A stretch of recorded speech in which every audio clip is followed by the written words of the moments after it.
Hello. I might regret doing this. Is video my name's so light of day. So if you're seeing it, I obviously decided it was worth it as I went through. So what I'm going to do is I'm going to attempt to go through as much of the regulations. That's the GPSR regulations as I possibly can. I have to put the caveat at the beginning of this. I am not a lawyer. I do not have a legal background. I have a keen interest in making sure that small businesses are compliant and legal and above board. But that's it. My real remit is helping with marketing and selling more products. But I have this strong conviction that products need to be, well, legal and above board.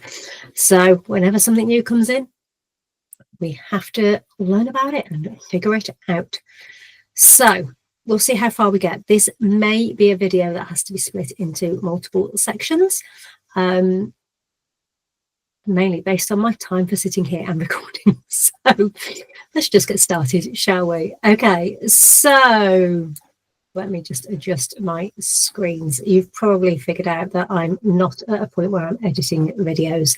If I want to get these out quickly, I do not have time for that. So as I'm going to be here for a little while, I'm just making sure that my video, well, my monitor is clear. Okay, so I'm actually going to squeeze that down a little bit because it hides just that other window on the left-hand side, and we do not need that available at the moment. So scroll to the top, you can see we are on the official website of the European Union.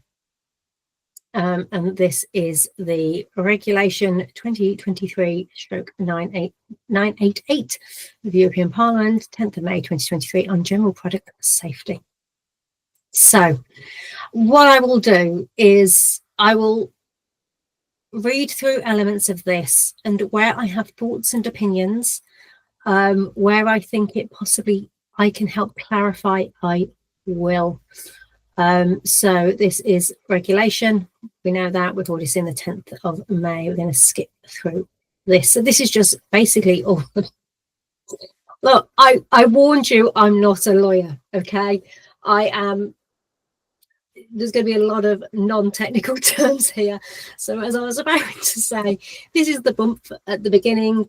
It's just saying who they are, what it is, and introducing it all. So acting in accordance with, so all of that stuff. And I'm a kind of the opinion that while you should read this,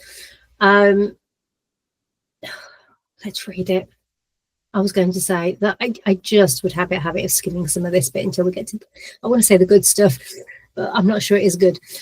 So whereas Directive 2001/95 EC of the European Parliament and of the Council, let me highlight as I go, lays down the requirement that consumer products must be safe and that member states and market surveillance authorities must take action against dangerous products as well as exchange information to that effect through the Union Rapid Information Service. So basically, this is my interpretation, but it's building on previous directives and taking them into account. So Directive 2001/95 EC needs to be revised and updated in light of developments related to new technologies and online selling. And that really is the reason about why there's new regulations and why they get updated and why they come out, because the existing regulations do not take into account these new technologies and online selling. So we've kind of been getting away with it, so to say, for a little while.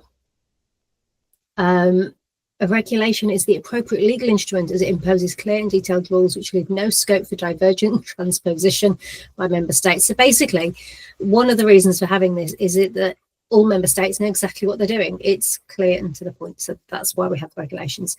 The choice of regulation instead of a directive also allows for better delivery of the objective of ensuring coherence with market surveillance legislative framework for products falling within the scope of union harmonisation legislation. Where applicable legal instrument is also a regulation. So it's just explaining why it's a regulation and not a directive. I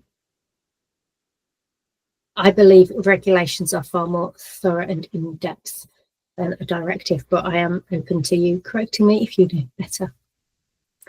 The aim of this regulation is to contribute to the attainment of the objectives referred to in Article 169 of the Treaty on the Functioning of the European Union. So this is something that was needed to fulfill an objective that they had, which is to ensure the health and safety of consumers and the functioning of the internal market as it regards products intended for consumers. Now, I would take this to be that there has been quite an issue with the health and safety of products and the impact on consumers. So that's why it's having to come into force. This regulation should aim at protecting consumers and their safety. Is one of the fundamental principles of the union legal framework. I am going to skip through some of this. Despite the development of sector-specific union harmonisation legislation that addresses the safety aspects of specific products or categories of products, it's practically impossible to adopt union law for all consumer products that exist or may be developed. Therefore, there is a need for a broad-based legislative, I can't say that word very well, please don't laugh at me, framework of a horizontal nature to fill gaps and to complement provisions in an existing or forthcoming sector-specific union harmonisation legislation. It's long sentences, and ensure consumer protection not otherwise ensured by the legislation, in particular with a view to achieving a high level of protection of the health and safety of consumers. They just want legislation that addresses the health and safety of specific products or categories. I don't think that these details are particularly going to make a difference to how we make it work, or not, as the case may be. At the same time, in respect of products that are subject to sector-specific union harmonisation legislation, the scope of the different parts of this regulation should be clearly set out to avoid overlapping provisions and ensure a clear legal framework. So this is a clear legal framework, and we know that there are naturally overlaps, albeit they're saying to avoid it. I believe what they mean by avoiding overlapping provisions is they don't want them disagreeing with each other. They've got to work together, that harmonisation. While some of the provisions of this regulation, such as most of the obligations of economic operators, should not apply to products covered by the union harmonisation, the joys of legalese. In particular, the general product safety requirement and related provisions should apply to consumer products covered by the union harmonisation legislation when certain types of risks are not covered by that union. Okay, they just want to cover everything. Right, now we start to get something that's a little bit more interesting. Products which are designed exclusively for professional use, but which have subsequently migrated to the consumer market, should be subject to this regulation because they could pose risks to the health and safety of consumers when used under reasonably foreseeable conditions. So I can qualify this one. So this one is if you have a product which is purely designed for a B2B audience, so business to business rather than B2C, because this whole legislation is all about B2C, then you basically are fine unless your products regularly end up, I can't get my words out, regularly end up in the hands of consumers, or even occasionally end up in the hands of consumers. If that's the case, you have to treat them as if they are B2C, even though they are for professional use. The one that comes into my mind is something designed for a professional kitchen.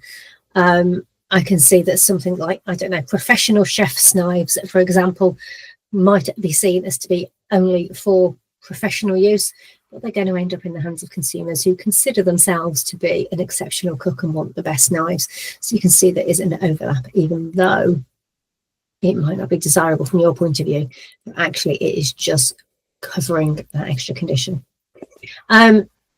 Medicinal products are subject to pre-market assessment that includes a specific risk and benefit analysis. These products should be excluded from the scope of this regulation. Again, these are separate because basically they're covered in different ways completely. They have a far more stringent, far more active law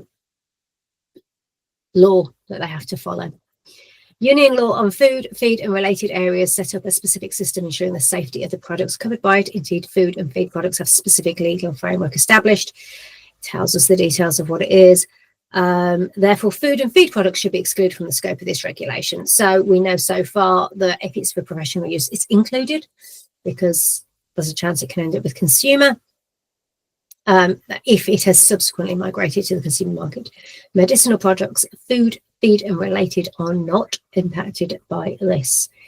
Living plants are subject to a specific legal framework provided for in particular by this particular regulation, and that takes into consideration the specificities of these products to ensure consumer safety. So I'm guessing that means that they are not covered by this because it already has its own specific legal framework. Animal byproducts are materials of animal origin that people do not consume. These products, such as feed, are subject to specific legal framework covered by, and again, that's already got its own regulation. Plant protection products, often referred to as pesticides, are subject to specific provisions. Again, they're excluded from this scope. Aircraft referred to are subject to regulatory control of member states. In light of their limited risk to civil aviation safety, these aircraft should therefore be excluded from the scope of this regulation. So basically anything that has got its own regulations, not just directives, but regulations that are clearly set out, are not necessarily included in this. So this one can be more interesting for people. The requirements laid down in this regulation should apply to second-hand products or products that are repaired, reconditioned, or recycled that re-enter the supply chain in the course of commercial activity. So basically, you're selling them, except for those products for which the consumer cannot reasonably expect that they fulfill state-of-the-art safety standards, such as products which are explicitly presented as to be repaired or to be reconditioned. So if they're basically sold as not working, or they're going to a company that is going to repair them, or which are made available in the market as collectible items of historical significance. So that's an interesting one. Services should not be covered by this regulation. However, in order to protect the health and safety of consumers, products that are supplied or made available to consumers in the context of the provision of services, which means including products to which consumers are directly exposed during the provision of a service, should fall in the scope of this regulation. However, equipment on which consumers ride or travel, such as equipment where such equipment is directly operated by a service provider within the context of a transport service, should be excluded from the scope, since it has to be dealt with in conjunction with the safety of the service provided. I'm not having an example of this jump straight into my mind, but I'm hoping you're understanding it the way I am, that if a service comes with a product, that to fulfill the service that is a product, then the product, assuming it's for consumers, is covered by this. If it is a service alone, it is not. Antiques, such as works of art or collector's items, are specific categories of products which cannot be expected to meet the safety requirements laid down in this regulation and should therefore be excluded from its scope. However, in order to prevent other products being mistakenly considered as belonging to these categories, it's necessary to take into account that works of art are created solely for artistic purposes, that collector's items of sufficient gravity and historical or scientific interest to justify their collection and preservation, and antiques, if they are not already works of art or collector's items, or both, are of an extraordinary age. This is not new art, it is antiques. When assessing whether a product is an antique, such as a work of art or collector's item, Annex 9 to Council Directive should be taken into account. So if you're going to look through this yourself, what you can do, I'm just going to open this in a new tab because I thought I did my window. So at the bottom, you get these, the name's gone. You know what they are? I can't think what they are. Anyway, these indexes, are they? No, it's indices. What's the word I'm looking for? Doesn't matter. It's not the important thing here. But you get these bits. So here, if you want to find out more about that, you can go, right, I'm going to look up this, because I've done this in a previous video, and we can define that, and you can go in and find that specific directive. So if you want to know more, detail, I think I've opened the right one. Here you go. In here, you will find the information that you want, just in case you actually do want to dig in and go, what does that actually mean? And you want to read Annex 9 to the Council Directive. So that page I was on, you'd go to Annex 9. Okay, so we are back on the right page. So the World Health Organization defines health as a state of complete physical, mental, and social well-being, and not merely the absence of disease or infirmity. Okay. I'm saying okay because I'm not really sure the relevance of that in that context. We've just talked about antiques, and now we just have the World Health Organization defines health as a state of complete. I'm assuming that will come in at some point later. Distance selling, including selling online, should also fall in the scope of this regulation. Online selling has grown consistently and steadily, creating new business models, new challenges regarding product safety, and new actors in the market, such as providers of online marketplaces. So this really is the big reason behind why there is such changes in regulations. This yeah, this is why. So yeah, it's the new business models, it's the online selling. But when it says distance selling, that also includes selling over the phone as well, just anything that's not in person. In the case of a product offered for sale online or through other means of distance sales, the product should be considered to have been made available on the market if the offer for sale is targeted at consumers in the Union. I'm going to say that a bit again because I don't know about you, but it didn't sink in. In the case of a product offered for sale online or through other means of distance sales, the product should be considered to have been made available on the market if the offer for sale is targeted at consumers in the Union. So any product that is for sale online or through any other means of distance sales is considered to have been made available on the market. And by on the market, they mean in the European, to a European member state, if the offer for sale is targeted at consumers in the Union. In line with the applicable Union rules on private international law, a case-by-case analysis should be carried out in order to establish whether an offer is targeted at consumers in the Union. An offer for sale should be considered to be targeted at consumers in the Union if the relevant economic operator directs by any means its activities to a member state. So if you are targeting member states with your marketing, with your wording, with just reaching the audience and enabling them to buy, that would class as you are making it available to their market. For the case by case, but they will look at it on a case by case analysis. Relevant factors such as geographical areas to which dispatch is possible, languages available, use for the offer or for ordering, means of payment, the use of currency of the member state, or a domain name registered in one of the member states could be taken into consideration. See, that's one that I hadn't thought of. But if you have a domain name that is registered, I'm going to use the .co.uk because that one I am familiar with, and I don't know the endings for all the other countries, even though UK obviously is not in. But if you've got the equivalent of the .co.uk for Germany, is it .de, or for France, or for any of those, then that will be deemed that you are targeting those geographical areas of those member states. In the case of online sales, the mere fact that the economic operators or the providers of online marketplaces interface is accessible in the member state in which the consumer is established or domiciled is insufficient. Oh, wow. I am going to read that again. In the case of online sales, the mere fact that the economic operators or the providers of online marketplace interface is accessible in the member state in which the consumer is established or domiciled is insufficient. Ooh, Etsy, you need to pull your finger out. Under the general safety requirement laid down in this regulation, let me highlight again, laid down this regulation, economic operators should be obliged to place only safe products on the market. I'm going to say obviously, because that's what all of this is about. Such a high level of safety should be primarily achieved through the design and features of the product, taking into account the intended and foreseeable use and conditions of the product. The remaining risks, if any, should be alleviated by means of certain safeguards, such as warning instructions. So what this is saying is that they only want safe products on the market, but they actually are aware of the fact that there's different levels of risk, and that actually there are, as long as where in it's a reasonable risk, I'm going to add in there, even though they haven't used the word reasonable, I'm going to. If it's a reasonable risk, but actually you just have to make sure that the safeguards are in place with warnings and instructions.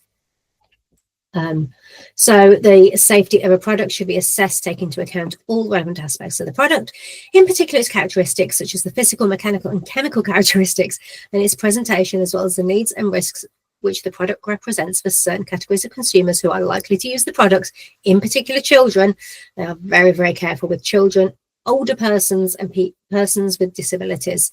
Those risks can also include environmental risk insofar as it poses a risk to health and safety of consumers.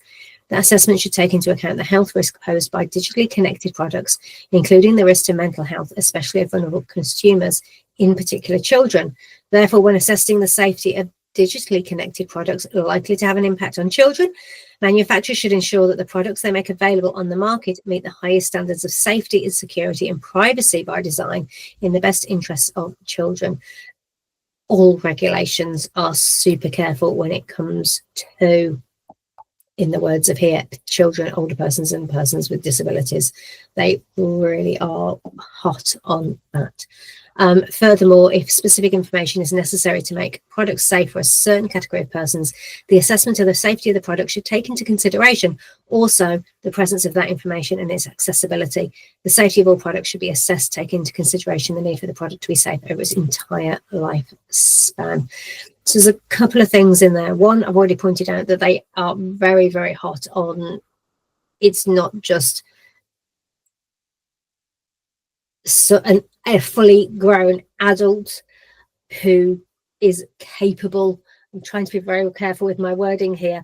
They want to make sure that everybody is going to be safe where reasonably possible using products, but particularly that if there's something you're linking to online, maybe there's a QR code that takes you to recipes, or if you're sending out a kit of something, it's linking to something online, which is this is how to use it, that information will also be taken into account on the risk and safety level.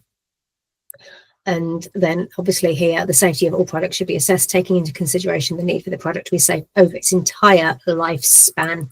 So if you're thinking it's something that's got a very, very long lifespan, then you need to factor that in with all your documentation. One of the reasons it's worth going through this is quite often regulations that come in one country, something similar will come in other places. And this is obviously not just a country, this is the EU, but it's likely to have a version of somewhere else. Okay, so where were we here? Items which connect to the other items or non-embedded items which influence the way another item works can present a risk for the safety of the product. Read that again. Items which connect to other items or non-embedded items which influence the way another item that works can present a risk for the safety of product. Example that comes into my head is something that's got a plug or some of your batteries. Let's keep reading, see if I'm going in the right direction. That aspect should be given due consideration as a potential risk. The connections and interrelation that an item might have with external items should not jeopardize its safety. So if you've got anything that connects to something else in any way. New technologies might pose new risks to consumers' health and safety or change the way the existing risk could materialize, such as external intervention, hacking the product, or changing its characteristics. So what they're trying to do here is they're trying to have a little bit of forward thinking, as this might pose new risks. To me, that's what that infers. They desperately don't want to have regulations go out of date in the way they have over the last 20 years. That aspect should be given due consideration as a potential risk. The connections and interrelation that an item might have with external items should not jeopardize its safety. I wonder if they're thinking about Internet of Things there. New technologies might pose new risks to consumers' health and safety or change the way existing risks could materialize, such as an external intervention, hacking the product, or changing. Have I just read that one? Is that the one I've just read? I think that's the one I've just read. Let's go down. Next one, specific cybersecurity risks affecting the safety of consumers, as well as protocols and certifications, can be dealt with by sectorial legislation. However, it should be ensured that in cases where such a sectorial legislation does not apply, the relevant economic operators and national authorities take into consideration risks linked to new technologies when designing the products and assessing them respectively, in order to ensure that changes introduced in the product do not jeopardize its safety. Right, so specific cybersecurity risks, so we are coming to Internet of Things here, affects the safety of consumers, as well as protocols and certifications can be dealt with sectorial legislation. I think that means sector legislation, so bolt on or updated as time goes on. Again, not a lawyer. I might be slightly misinterpreting that, but I believe I'm close enough, even if my wording isn't exactly right. In order to facilitate the effective and consistent application of the general safety requirement laid down in this regulation, it's important to make use of European standards covering certain products and risks. European standards, the references of which have been published in accordance with Directive 2001/95/EC, should continue providing a presumption of conformity with the general safety requirement in the legislation. In order to facilitate the effective and consistent, I'm rereading, consistent application of the general safety requirement laid down in this regulation, it's important to make use of European standards covering certain products and risks. Okay, so basically there's a lot of stuff that's already covered in this directive that they are following forward, so to do with European standards. Standardisation requests issued by the Commission in accordance with the same directive would be deemed to be standardisation requests issued in accordance with this regulation. So nothing's changed from there. It's just expanded into regulations, is my understanding. In the event that different risks or risk categories are covered by the same standard, the conformity of a product with the part of the standard covering the relevant risk or risk category would also give to the product itself a presumption of safety as far as the relevant risk or risk category is concerned. The conformity of a product with part of the standard covering the relevant risk or risk category would also give to the product a presumption of safety. So if you're following the standards, there's a presumption of safety, I believe. Where the Commission identifies a need for European standard ensuring compliance of certain products with general safety requirement laid down in the regulation, it should apply the relevant provisions of regulation of the European Parliament and of the Council. You've noticed I'm skipping by, I'm not reading regulation references. If you want them, you can find them by pausing the video. To request one or more European standardisation organisations to either draft or identify a standard which isn't suitable to ensure that products which conform to it are presumed safe. Products could present different risks for different genders, and standardisation activities should take that into account to avoid discrepancies in terms of safety and therefore a gender safety gap.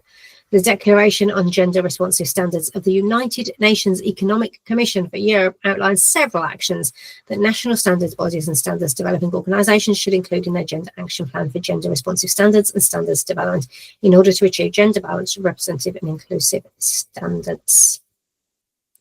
Together with the adaptation of the regulation to a specific procedure for the adoption of specific safety requirements with the assistance specialist committee provided, this regulation should be introduced. We'll get to the good stuff soon. In the absence of European standards, the national law of the member state where the product is made available on the market laying down health and safety requirements should comply with the union law. The member state has to comply with these regulations. Economic operators should have proportional obligations concerning the safety of products. Okay, what do they mean by proportional obligations? I'm going to keep reading. In relation to their respective roles in the supply chain, so as to ensure a high level of protection of the health and safety of consumers while also ensuring the efficient functioning of the internal market.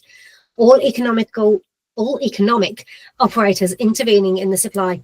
Economic operators are anybody who's involved in getting that product into the EU or into the EU market.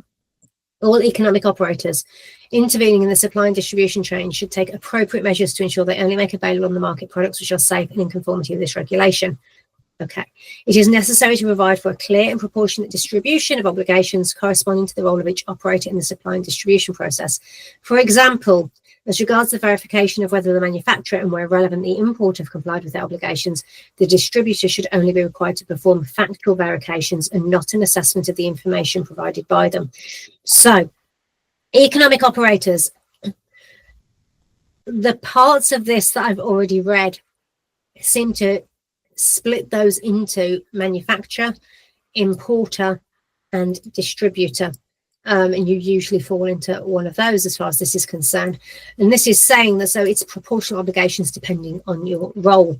So it is not the role of the distributor to fulfill the manufacturer obligations, but it is the role of the distributor. And there's obviously a lot more information later on, but it is the role of the distributor to, well, as it says here, perform factual verifications.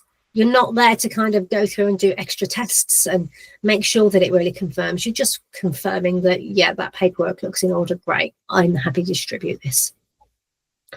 The information about the identification of the product and the economic operators, as well as instructions and safety information, could in addition be provided by economic operators in a digital form by means of economic solutions such as a QR or data matrix code. I'm going to read that again. The information about the identification of the product and of the economic operators, as well as instructions and safety information, could in addition be provided by the economic operators in a digital form.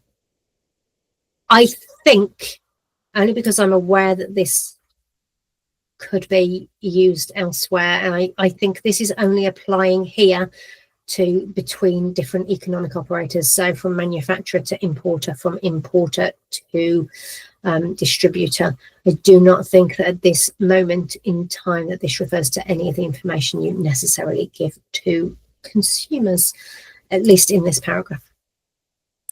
Manufacturers should draw up technical documentation regarding the products they place on the market, which should contain the necessary information to prove that these products are safe. The technical documentation should be based on an internal risk analysis carried out by the manufacturer. So the onus is all on the manufacturer. Sorry, let me highlight that. No, let me highlight it that way.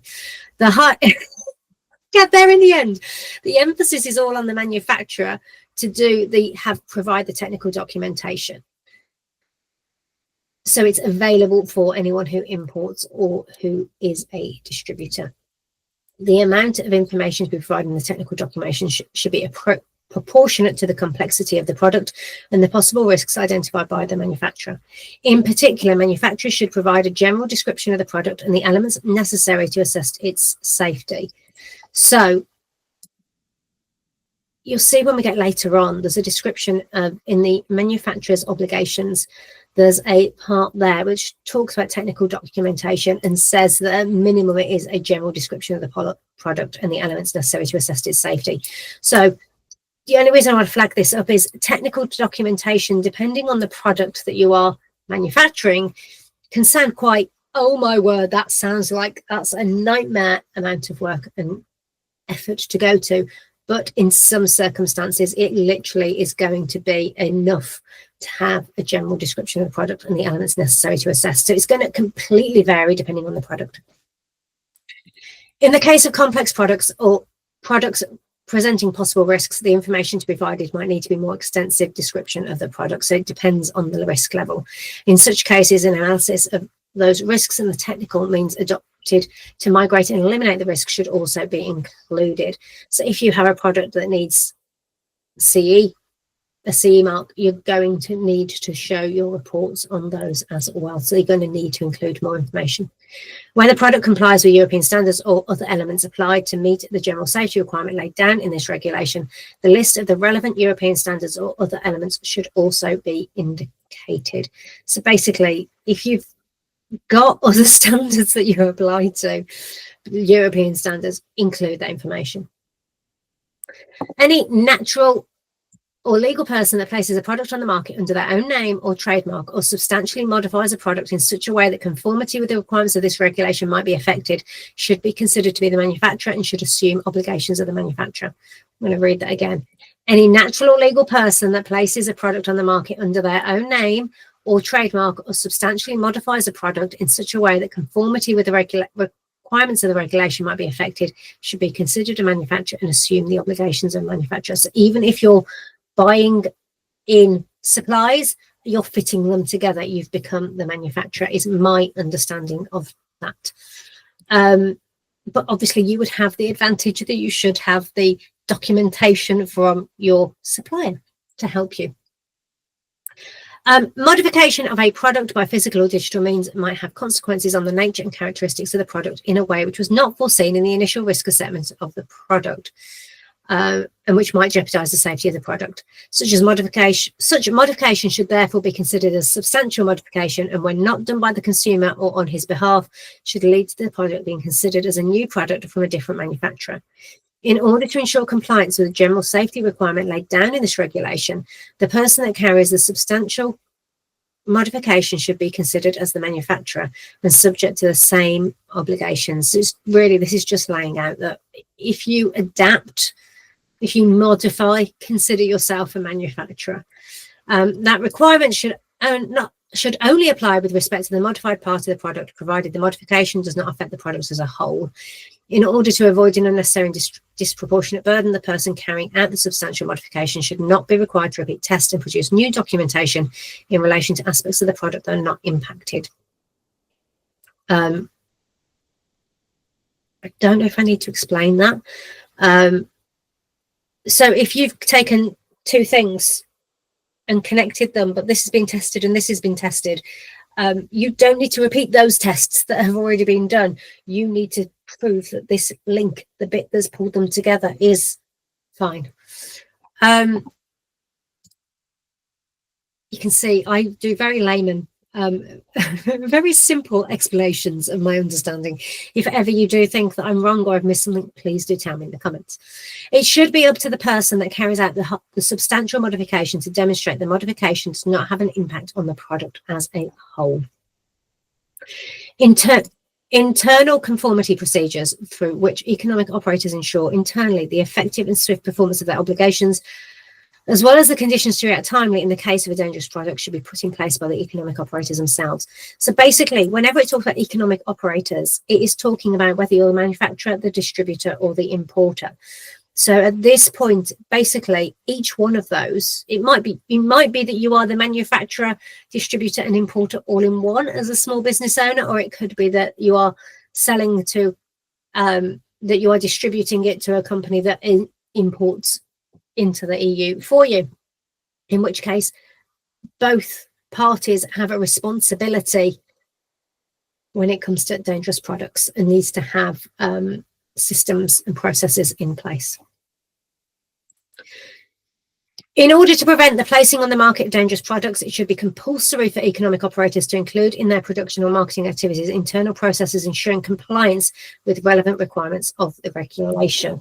In order to prevent the placing on the market of dangerous products, it should be compulsory for economic. So when I say should, it means it really is, to include in their production or marketing activities internal processes.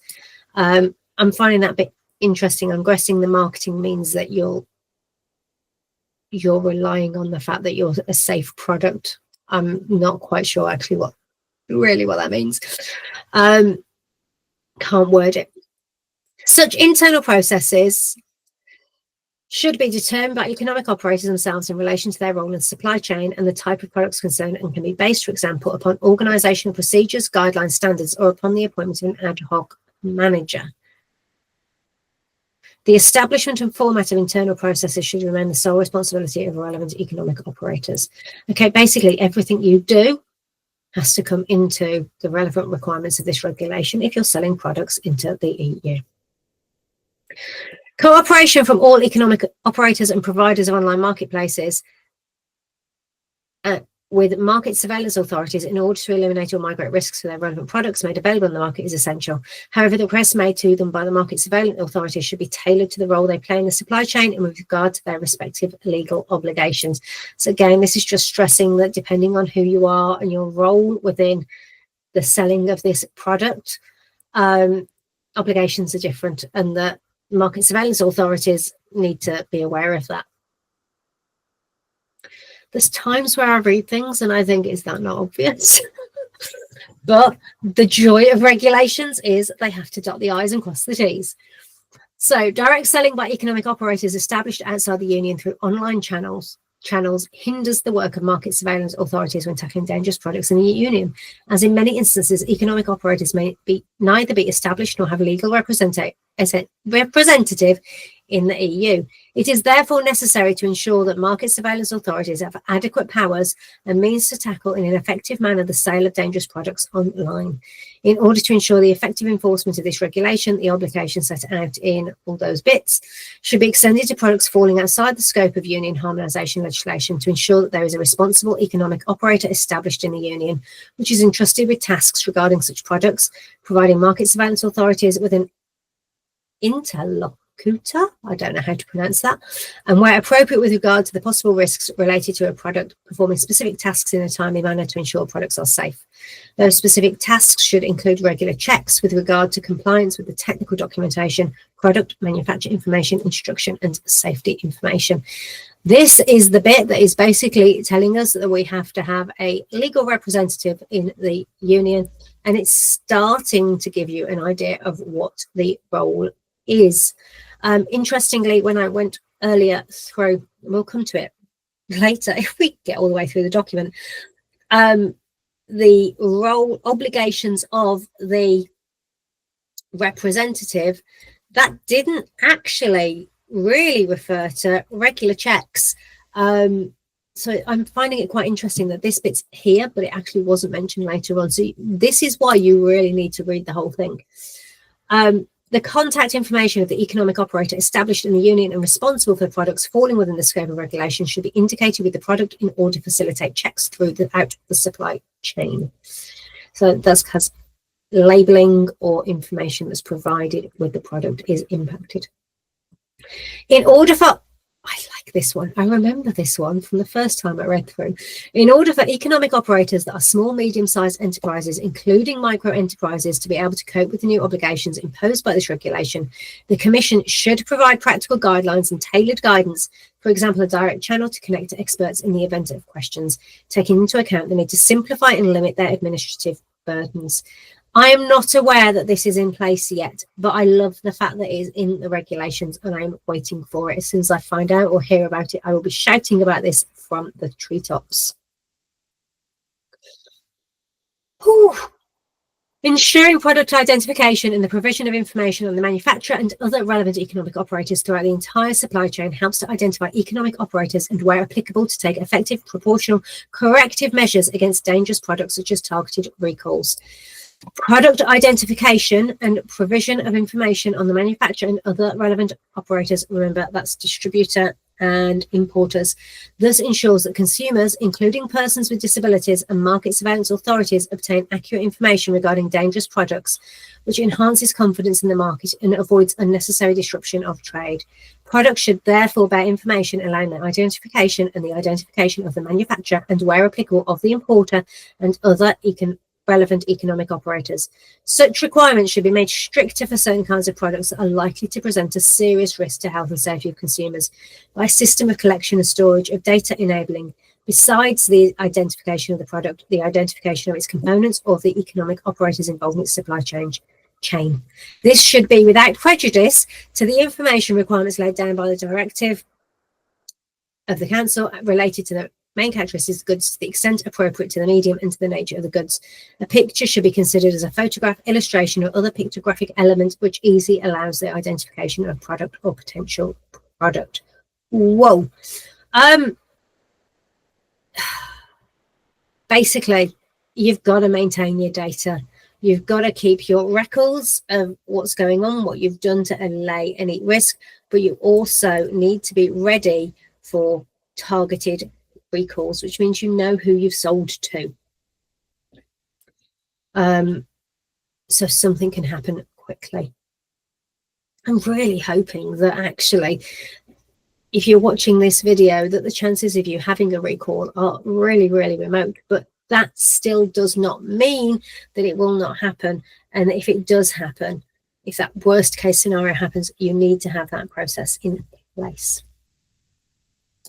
Ensuring that manufacturers notify accidents that are caused by products when available on the market will improve the information available to market surveillance authorities and allow for better identification of potentially dangerous categories of products.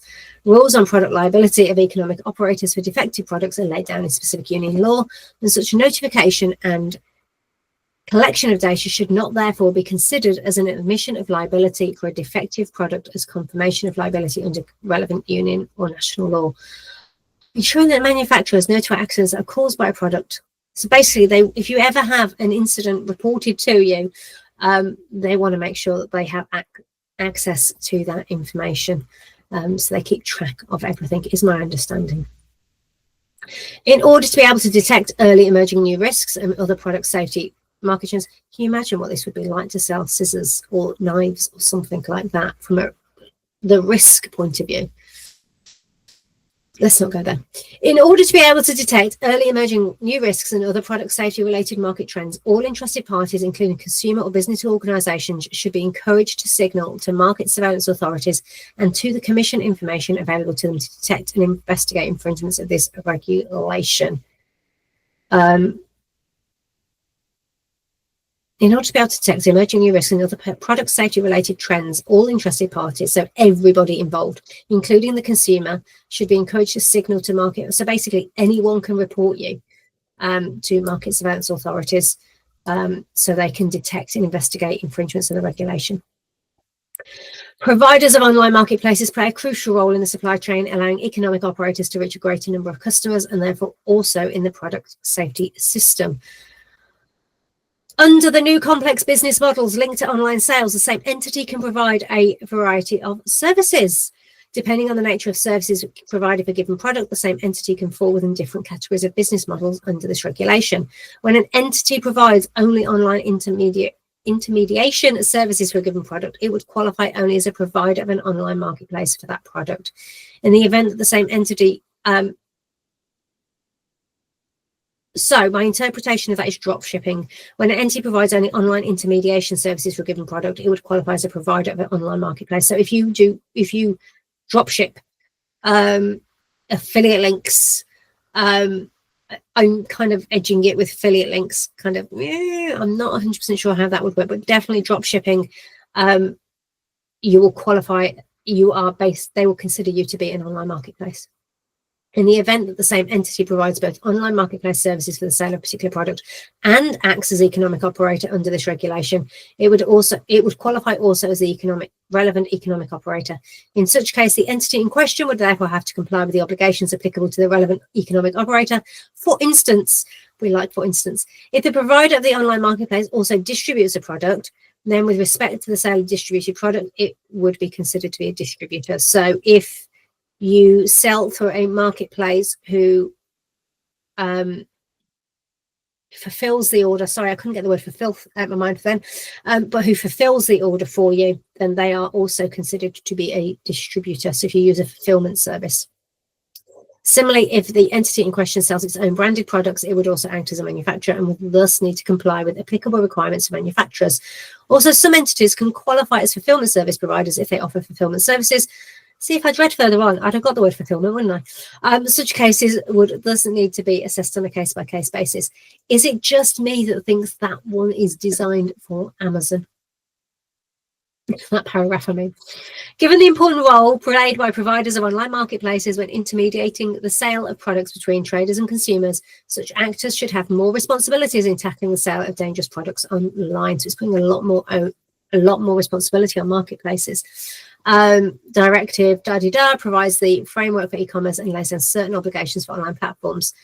Regulation 2022/2265 regulates the responsibility and accountability of providers of services online with regard to illegal contents, including dangerous products.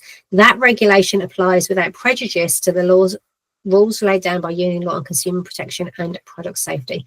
Accordingly, building on the horizontal legal framework provided by that regulation, specific requirements essential to tackling the effective manner the sale of dangerous products online should be introduced.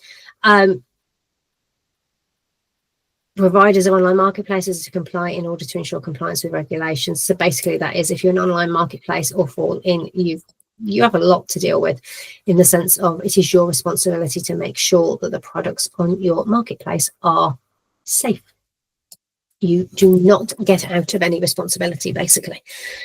Whew. The Product Safety Pledge, first signed in 2018 and joined by a number of providers of online marketplaces since then, provides for a number of voluntary commitments on product safety.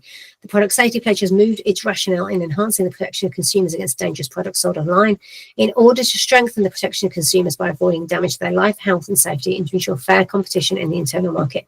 Providers of online marketplaces are encouraged to undertake those voluntary commitments to prevent the reappearance of listings of dangerous products already withdrawn.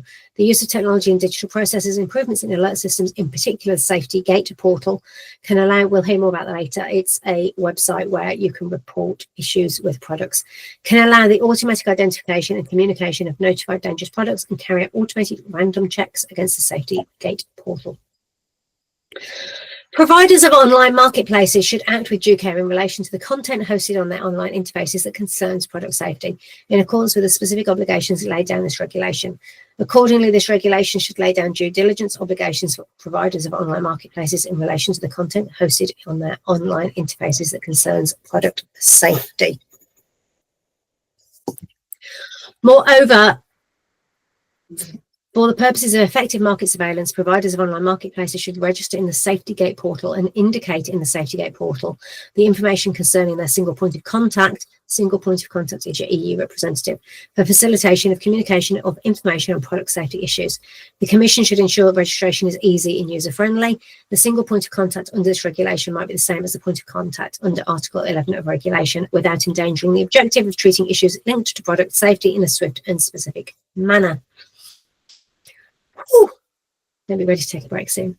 Providers of online marketplaces should designate a single point of contact for consumers. That single point of contact should serve as a single window of consumer communications on product safety issues, which can then be redirected to the proper service unit of an online marketplace. This should not prevent additional points of contact for specific services being made available to consumers. In order to be able to comply with their obligations under this regulation, in particular in respect of timely and effective compliance with orders of public authorities, the processing of notices of other third parties and cooperation with market surveillance authorities in context of corrective measures upon request, providers of online marketplaces should have in place an internal mechanism for handling product safety issues. Okay, so product safety issues is something that all marketplaces are going to have an internal mechanism for handling. So a process or a system. We're still, right. This article provides market surveillance authorities with the power where no other effective means are available to eliminate a serious risk to require the removal of content referring to their related products from an online interface or to require the explicit display of a warning to end users when they access the online interface.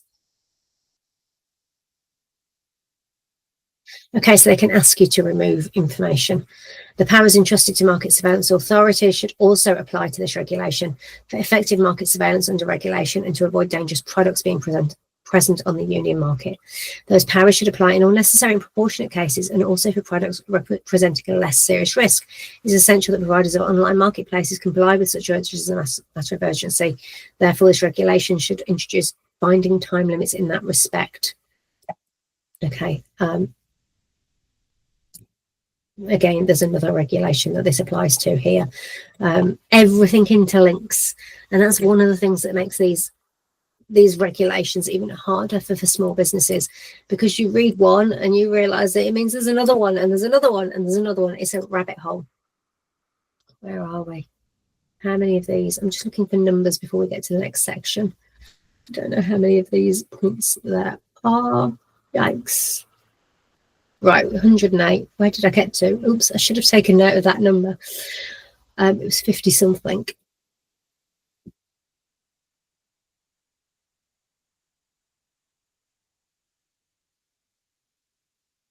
Where did I get to? Was it that one? Yeah, removal of content. Orders which also require the provider of an online marketplace to remove from its online interface all identical content referring to the offer of dangerous products specified in the order should identify the elements that will determine and allow the provider of an online marketplace to remove identical offers based on the information displayed by the traders, to the extent that the provider of the online marketplace is not required to carry out an independent assessment of that content. So if they're told to remove it, they don't have to assess it themselves. They've just got to get rid of it. Where the information from the SafetyGate Rapid Alert System does not contain an exact uniform resource locator, URL, and where necessary additional information enabling the identification of the content referring to an offer of a dangerous product, providers of online marketplaces should nevertheless take into account the transmitted information, such as product identifiers where available and other traceability information, in the context of any measures adopted by providers of online marketplaces on their own initiative aiming at detecting, identifying, removing, or disabling access to such. Basically, it's up to them to find it and get rid of it. I'm kind of going to skip a little bit, I think, of where these are online marketplaces. Not too much, we'll get the gist, but the exact details. Obligations imposed by regulation on providers of marketplace should not amount to general obligation to monitor the information which they transmit or store, nor should they require providers of online marketplaces to actively seek facts or circumstances indicating illegal activity such as sale of dangerous products online. So actually this one's interesting. Nonetheless, in order to benefit from the exemption from liability for hosting services, providers of online marketplaces should remove content referring to an offer of a dangerous product from their online interfaces expeditiously. Quickly would be an easier word for me to pronounce, upon obtaining actual knowledge, or in the case of claims for damages, upon becoming aware of content referring to an offer of a dangerous product. So it's not up to them to monitor it. It's not their responsibility that if there's something that does not comply, for them to spot it and take it down. It is up to them to respond quickly once it is brought to their attention, in particular in cases where the provider of an online marketplace has been made aware of facts or circumstances on the basis of which a diligent economic operator should have identified the illegality in question. Marketplaces should process notices concerning content referring to an offer of a dangerous product within additional timeframes established by this regulation. For the purpose of Article 22 of regulation and concerning the safety of products sold online, the Digital Services Coordinator should consider all of these we will go through later. The part where they tell you what everything means, there is a word for it. It's gone. Too many words going through my head right now.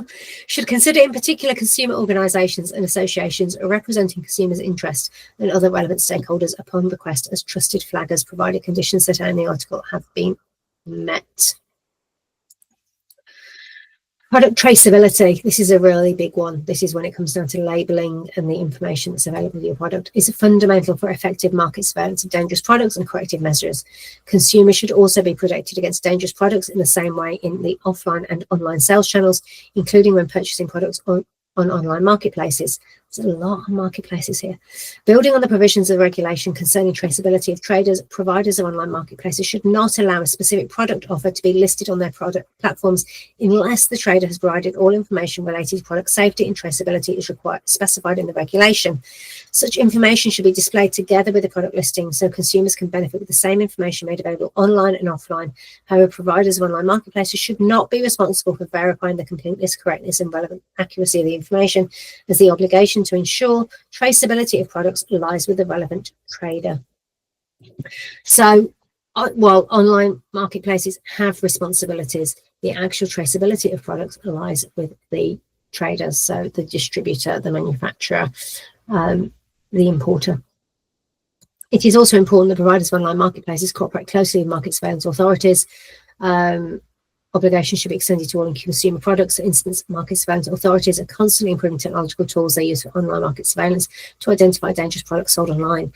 For those tools to be operational, providers of online marketplaces should grant access to their interfaces. Moreover, for the purpose of product safety, market surveillance authorities should also have the possibility to scrape data from an online interface upon reasoned request in the case of technical obstacles put in place by providers. So they are going to be scanning themselves and not just going to be relying on the safety product gateway, whatever the name was for that website, or for someone reporting that there's a problem. This is why reading this stuff is quite relevant, because you pick up little bits like this that you would miss otherwise, because you go, oh, online marketplace isn't relevant to me. You heard me say, let's scan through this, and then I immediately haven't. But the reason is that the improving the technological tools they use for online surveillance to identify dangerous products. So they basically have bots looking around, I would imagine, picking up stuff and hopefully then checked by a human being, because if it is just AI doing the work, then we can expect that several things that shouldn't be flagged will be flagged. But let's not worry about that today. The legal framework for market surveillance of products covered by union harmonisation legislation is set out in Regulation D, and the legal framework for market surveillance of products covered by this regulation should be as coherent as possible. So it should make sense. It is therefore as necessary as far as market surveillance activities, obligations, powers, measures and cooperation among market surveillance authorities are concerned to align the two set of provisions, so it should all work hand in hand. Pursuant to regulation of European Parliament and of the Council, products from third countries intended to be made available on the Union market or intended for private use or consumption with the customs territory of the Union are placed under the customs procedure release for free circulation. That procedure aims to complete the formalities laid down in respect of the import of goods, including the enforcement of applicable provisions of Union law, so those goods can be made available on the Union market like any product made in the Union. As far as consumer safety is concerned, those products are required to comply with this regulation, in particular the general safety requirement laid down in this regulation. Products from third countries intended to be made available or intended for private use or consumption. Okay, basically, it's all covered. Chapter 7 of regulation, laying down rules for controls on products entering the Union, is already directly applicable to products covered by this regulation. Authorities in charge of those controls should perform their own risk analysis, blah, blah, blah. Member States should ensure that any measures taken by their competent authorities under this regulation are subject to effective judicial remedies in accordance with Article 47 of the Charter. National authorities should be enabled to complement their traditional market surveillance activities focused on safety of products with market surveillance activities focusing on internal conformity procedures set up by economic operators to ensure product safety. Market surveillance authorities should be able to require the manufacturer to indicate which other products produced with the same procedure or containing the same components considered to present a risk are part of the same production batch are affected by the same risk. So it is all about the batch. If something is made with the same batch, they are going to go, it's considered to present a risk too. Member states should also ensure that market surveillance authorities have sufficient expertise and resources for all their enforcement activities. It's one of those again, I feel should be a given. An exchange of information between member states and the Commission concerning the application of this regulation should be established on the basis of output indicators which allow measurement of the effectiveness of union product safety regulation. There should be effective, speedy and accurate exchange of information concerning dangerous products to ensure that appropriate measures are taken to protect the health and safety of consumers. RAPEX should be modernised, so whatever system they've already got that's called this should be, it might be RAPEX, I don't know how you say it, should be modernised to enable a more efficient corrective measures be taken. There is a safety gate, compromises three elements. First, a rapid alert system, which is what the RAPEX is, on dangerous non-food products. Commission can add information on such products. Second, a web portal to inform the public, enable them to submit complaints. That's a safety gate portal. And third, a web portal to enable businesses to comply with their obligation to inform authorities and consumers. So there's multiple elements to this safety gate. The Commission should develop a technical solution to ensure that information entered by businesses in the Safety Business Gateway that is meant to alert consumers can be made available to consumers on the Safety Gate portal without undue delay.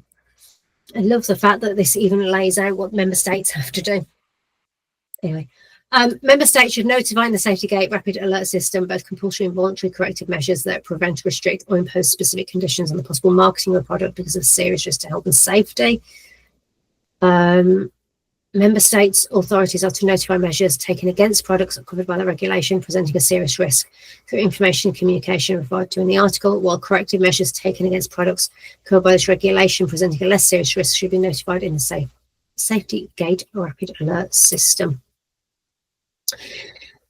In the event the information has to be notified in the information and communication system in accordance with the regulation, there is the possibility for such notifications to be submitted directly in the Safety Gate Rapid Alert System. I'm going to skip through some of this because it's the finer details of how this safety gate system works, which, whilst kind of interesting, isn't necessarily the parts that we need to know about right now. Maintain and develop the safety walkway, enabling operators to comply with obligations to inform markets of operators of products they've made available on the dangerous products they've made available on the market. Should enable quick and efficient information exchange.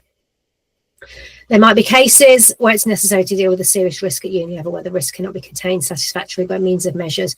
I'm skipping that one because I'm hoping that with how small we are businesses, well, that isn't us. Determination of risk concerning a product and its level of based on a risk assessment performed by relevant actors. Member states in performing such risk assessment might reach different results as far as the presence of a risk or its level is concerned. This could jeopardise the correct functioning of the internal market and level playing field for both consumers and economic operators. A mechanism should therefore be established to allow the Commission to provide an opinion on the issue in dispute. So basically, the Commission has final say. Commission should draw up a periodic report on the application of the mechanism, impact on internal market and equal level of consumer protection. Consumer Safety Network enhances the cooperation on the product safety enforcement between member states. In particular, it facilitates the activities of exchange of information, the organisation of joint market surveillance activities and exchange of expertise and best practices, contribute to the harmonisation of others. It's all got to work together. To preserve, and they said persevere, it's not, I feel like I'm persevering there right now, to preserve the coherence of the market surveillance legal framework and at the same time ensure an effective cooperation between the Consumer Safety Network and Union Product Compliance Network aimed at structured coordination and cooperation. So it's all about working together. Market surveillance authorities should carry out joint activities with other authorities and organisations representing economic operators and the consumers, all consumers, with a view to promoting the safety of products, identifying dangerous products and those that are for sale online. The Commission should organise on a regular basis a joint activity whereby market surveillance authorities should conduct inspection on products required under a cover identity online or offline, in particular those that are frequently notified within the Safety Gate. Simultaneous coordinated control actions, sweeps, are specific enforcement actions that could further enhance product safety and should therefore be conducted to detect online and offline infringements in the regulation. In particular, sweeps should be conducted where market trends, consumer complaints or other indications suggest that certain products or product categories are found to present a serious risk. So if they're going to just do these sweeps if there's a pattern to reports. Public access to the information available to the authorities on product safety should, as general rule, be ensured. However, making available information on product safety available to the public, professional secrecy should be perfected in a way which is compatible with the need to ensure the effectiveness of market surveillance. Okay, way past halfway. Complaints, at least of this section, I'm going to pause once we've done this first section. Complaints are important in terms of raising awareness of national authorities about the safety and effectiveness of surveillance and control activities relating to dangerous products. Member states should therefore give to consumers and other interested parties, such as consumer associations and economic operators, the possibility to submit such complaints. The public interface allows the general public to be informed about corrective measures taken against dangerous products. After verification of the accuracy of the information received from consumers and other interested parties, the consumer should ensure an appropriate follow-up. It's important that consumers and other interested parties are properly informed of Commission action. When a product already sold to consumers turns out to be dangerous, it may need to be recalled to protect consumers in the Union. Consumers might not be aware they own a recalled product. In order to increase recall effectiveness, it's important to better reach the consumers concerned. Direct contact. This is important, this one. Direct contact is the most effective method to increase consumers' awareness of recalls and encourage action. It's also the preferred communication channel across all groups of consumers. In order to ensure the safety of consumers, it's important they are informed in a quick and reliable way. Economic operators and, where it's applicable, providers of online marketplaces should therefore use the consumer data at their disposal to inform consumers of recalls and the safety warnings linked to the products they have purchased. Therefore, a legal obligation is needed to require economic operators and providers of online marketplaces to use any customer data already at their disposal to inform consumers of recalls and safety warnings. This might mean that you actually need to update your GPSR documentation as well, just to make sure that this is covered, though in theory it should be already. In that respect, economic operators and providers of online marketplaces should ensure they include the possibility to directly contact customers in case of a recall or safety warning affecting them in customer loyalty programs and product registration systems, through which customers are asked, after having purchased a product, to communicate to the manufacturer on a voluntary basis some information such as their name, contact information, product model, or serial model. I wonder how this will affect desk checkouts. The mere fact that recalls are targeted at consumers should not prevent economic operators and providers of online marketplaces from making all customers aware of a product recall notice, nor from offering remedies to other end users. Economic operators and providers of online marketplaces should be encouraged to take such actions, especially in the case of micro and small enterprises acting like consumers. Consumers should be encouraged to register products in order to receive information about recalls and warnings. Commission should be empowered to adopt implementing acts in order to specify that for some products or categories of products, consumers should always have the possibility to register a product that has been purchased to be directly notified about a recall. In determining the specific products or categories of products subject to that requirement, due consideration should be given the lifestyle of product as well. And there is a mention here that looking at the risks product pose, the frequency of recalls, and the category of users, and particularly vulnerable consumers. 1/3 of consumers continue to use dangerous products despite seeing a recall notice, particularly because recall notices are drafted in a complex way. Ooh, we're familiar with that right now, aren't we? Or minimise the risk at stake. The recall notice should therefore be clear, transparent, and clearly describe the risk at stake, avoiding any terms, expressions, or other elements that may decrease consumers' perception of risk. Consumers should also be able to get more information if needed through a toll-free telephone number or other interactive instrument. So they want to make sure that consumers can get all the information that is needed. So to encourage consumer response to recalls, it's important that the action required from consumers be as simple as possible, and the remedies offered should be effective, cost-free, and timely. I'm not going to read all of this one, but basically it wants to make sure that it is really simple for consumers to return anything. In this last sentence, in the event of a recall, the consumer should not have to prove the product is dangerous. Given the different objectives of remedies provided in the event of a recall of a dangerous product and remedies for non-conformity of goods with a contract, consumers should use the system corresponding to the relevant situation. For example, if the consumer receives a recall notice with a description of remedies available, consumers should act accordingly to the instructions. We've even got instructions for consumers in here. Once the consumer has been provided with a remedy as a follow-up recall, the consumer could not be entitled to a remedy for non-conformity of the good with contract for reasons connected with the fact the product was dangerous, because the non-conformity does not exist anymore.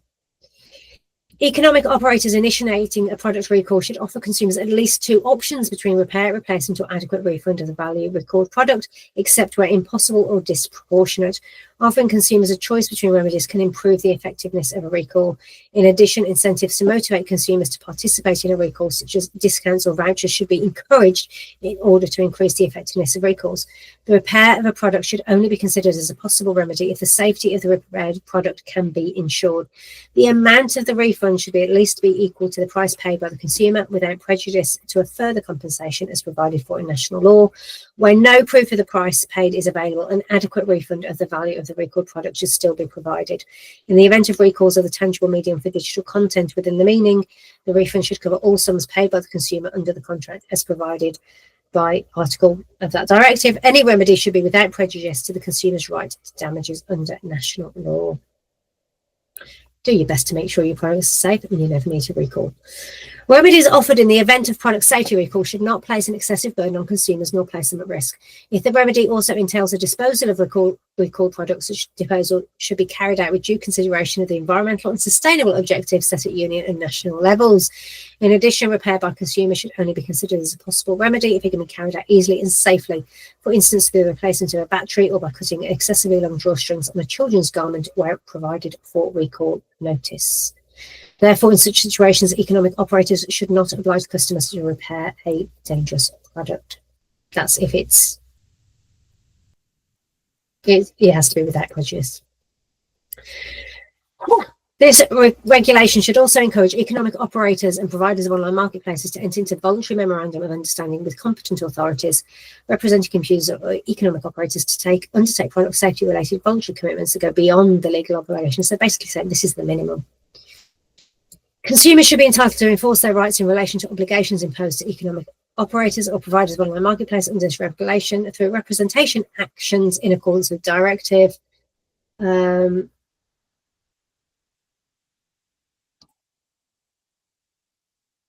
Right, I'm not seeing anything in that. The union should be able to cooperate and to exchange information related to product safety with the regulatory authorities of third countries or international organisations within the framework of agreements concluded between the union or third countries. Systematic exchange of information with Commission and third countries or international organisations on the safety of consumer products and on preventative, restrictive and corrective measures should be based on reciprocity. I can't say that word. Mutually helping each other, which entails an equivalent but not necessarily identical in exchange of information for mutual benefit. So basically, let's make the world safer is really what that seems to be saying. In order to have a significant deterrent effect for economic operators and where applicable providers of online marketplaces to prevent the placing of dangerous products on the market, penalties should be adequate to the type of infringement to the possible advantage of economic operator or provider of online marketplace. When imposing penalties, due consideration should be given the nature, gravity and duration of the infringement in question. The imposition of penalties should be proportionate and should comply with the union, national law, including with applicable procedural safeguards and within principles of the Charter. In order to maintain a high level of health and safety of consumers, the power to adopt acts in accordance should be delegated to the Commission. In order to ensure uniform conditions for the implementation of this regulation, implementing power should be conferred on the Commission to adopt the specific safety requirements. We're wrapping up now.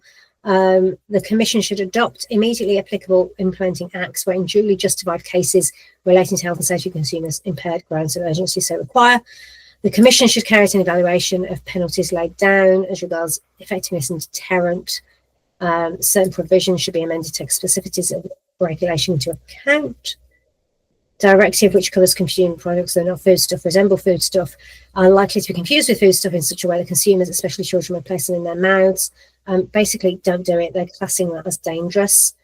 In order to allow economic operators and providers of online marketplace sufficient time to adapt to the requirements, including information requirements, it is necessary to provide sufficient transactional period after the date of entry into force of this regulation during which products covered by the direction. So everyone's had time to sort themselves out in theory. Since the objective of this regulation, namely to improve the functioning of internal market while providing a high level of consumer protection, cannot be sufficiently achieved by member states, given the need for a high degree of collaboration and coherent action between states, competent authorities, and for mechanisms to quickly and efficiently exchange information on dangerous products in the Union, but rather by reason of the Union-wide character of the problem be better achieved at Union level, the Union may adopt measures in accordance with principle of subsidiarity, as set out in Article 5, in accordance with the principle. Basically, the Union are saying, we're managing this one, people. Where for the purpose of this regulation, it's necessary to process personal data. Such processing should be carried out in the Union law on protection of personal data. So that's the get out clause on data. So have adopted this regulation. So basically, that's almost the introductory points, really. It's the overview. It's the look. What I'm going to do is I'm going to end this video now because I don't know about you, but I could use a break. And I'm going to come back and go through some of these articles, which go into more detail, really. Definitions, that's the word I was looking for, and we definitely want to go through the definitions. There's a lot of repetition as we go through this now, but it repeats going sometimes into a further detailed level. So again, we get here more in this already looked, but scope, we recover what it covers and what it doesn't cover. It's just because they want to make sure that there's no room for error. Right. Phew. Right. I will see you in the next section. I've gone down. Help the sound quality. Okay, so I'm back. I'm ready for part 2 of reading through the GPSR regulations. Are you ready? Okay, so here they are. In the first part of this video, we read through all of this. So we got as far as here. So we basically went through just all the initial section, and we're now ready to start chapter 1. Are you looking forward to this? Okay, right.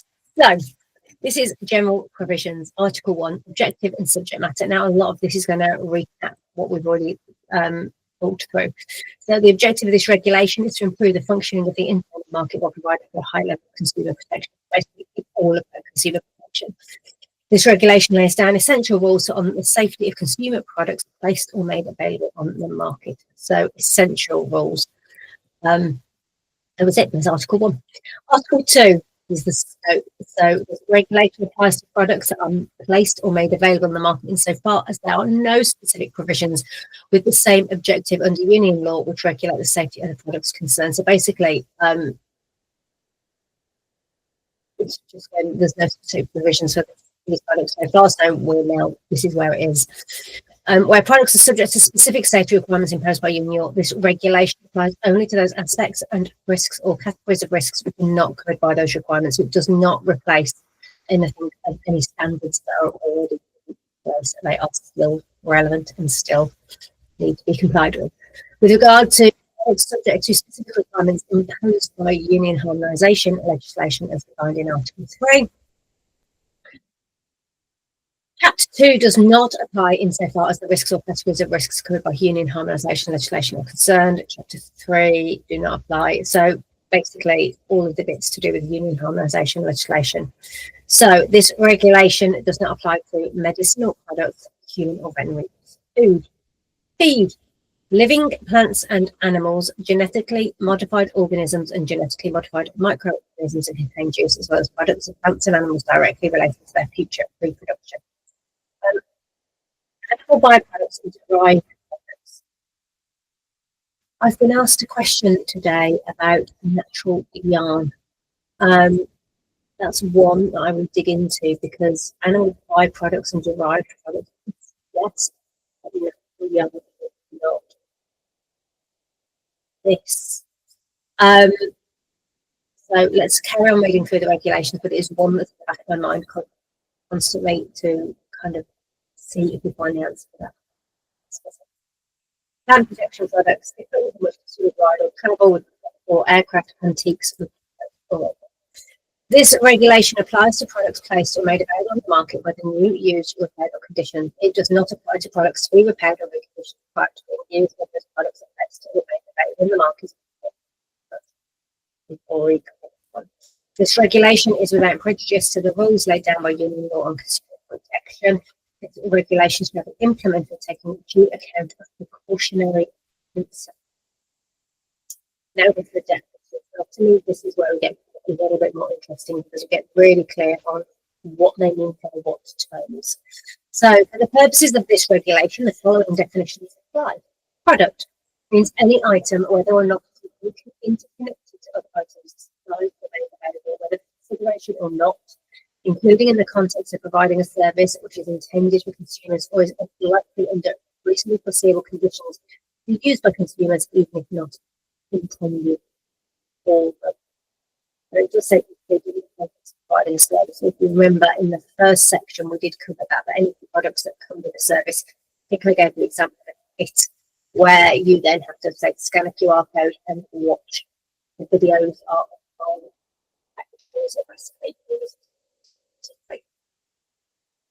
Safe product means any product which under normal or reasonably foreseeable conditions of use, including the actual duration of use, does not present any risk or only minimum risks compatible with the product's use, that is acceptable and consistent with high level of protection of the health and safety of consumers.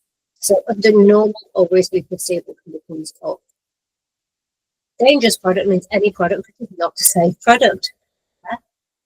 Risk means the combination of the probability of an occurrence or hazard apart from the degree of severity of that harm.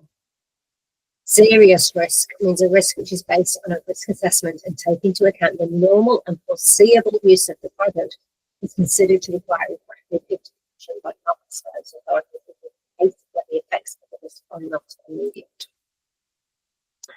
Making available on the market means any supply of a product for distribution, consumption, or use on the Union market in the course of a commercial activity when in return for payment of the object. And so the market means the first making available of a product on the Union market. Manufacturer means any natural or legal person who manufactures a product or has a product designed or manufactured and markets that product under that person's trade. Anyone who manufactures the product or has a product designed or manufactured and markets that product under the person's own product. Authorised representative means a natural or legal person established within the Union who has received a written mandate from the manufacturer or notice to act on the manufacturer's behalf in relation to specified tasks with regard to the manufacturer's obligations under this regulation. Importer means any natural or legal person established within the Union who places a product in a third country on the Union market. Okay, so we've heard the term third country before, and in the context it was given, I wasn't kind of 100% clear on what it means, but it was when it's related to the importer, it was there with a product of third country on the Union market. Distributor means any natural or legal person in the supply chain other than the manufacturer or legal person. Fulfillment service provider means any natural or legal person offering in the course of commercial activity at least two of the following services: warehousing, packaging, addressing, and dispatching, without having ownership of the product involved, excluding postal services, as defined in Article 2.1 of the directive. Parcel delivery services are designed as defined in Article 2, and any other postal services operate transport services. The economic operator means the manufacturer, authorised representative, the importer, the distributor, the fulfillment service provider, or any other natural or legal person who is subject to the obligations in relation to the manufacture of products or making them available on the market in accordance with this regulation. When I say economic operator, anywhere in the regulations, it means any, doesn't matter what your role is, any of those, it's means. Provider of an online marketplace means a provider of an intermediary service using an online interface. Online interface means any software, including a website, parts of a website and application, including mobile applications. Distant contract means a distant contract as defined in Article 3.7 of the directive. So be noticed in the way the consumer. Consumer means any natural person who acts for purposes which are outside that person's trade, business, craft, or profession. Trader means any natural person or any legal person, irrespective of whether privately or publicly owned, who is acting, including through any person acting in that natural or legal person's name or on that natural or legal person's behalf, for purposes related to the natural or legal person's trade, business, profession. Trader, that is, so whether irrespective of whether private or publicly owned, who is acting, including through the person acting on behalf of. European standard means the European standard is defined in Article 2 of these regulations. International standard means an international standard as defined in these regulations. National standard means a national standard as defined in those regulations. European Standardisation Organisation means a European Standardisation Organisation as listed in Annex 1 to these regulations.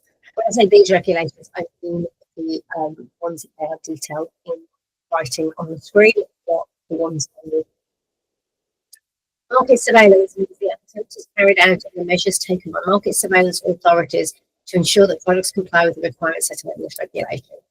Market surveillance authority means an authority designated by a member state under Article 10 of the regulation responsible for organising market surveillance in the territory of the member state. Recall means any measure aimed at achieving the return of has already been made available to a consumer. Withdrawal means any measure aimed at preventing a product from its supply to the market.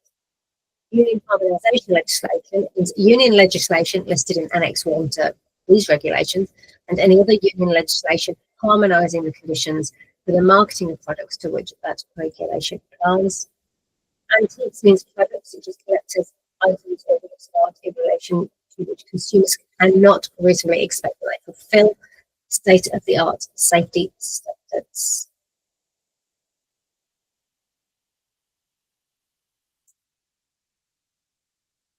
Article 4. Distance sales. Products offered, let me highlight, products offered for sale online or through other means of distance sales shall be deemed to be made available on the market if the offer is targeted at consumers in the Union. Offer for sale shall be considered to be targeted consumers in the Union if the relevant economic operator directs by any means its activities to one or more member states, or if the economic operator is anyone in the supply chain. Chapter 2. Safety requirements. Article 5. General safety requirements. Economic operators shall place or make available on the market only safe products. So if you ever have a product which is deemed as dangerous, if you remember, we did read earlier that anything item really is basically classed as dangerous, so that not on permitted. So economic operators shall only, it doesn't actually say only, shall place or make available on the market only safe product, only long. So aspects for assessing the safety of products. When assessing whether a product is a safe product, the following aspects in particular should be taken into account. The characteristics of the product, including its design, features, composition, restrictions for assembly, for installation, use, and maintenance. The effect on other products, which is reasonably foreseeable that the product will be used with other products, including the interconnection of those products.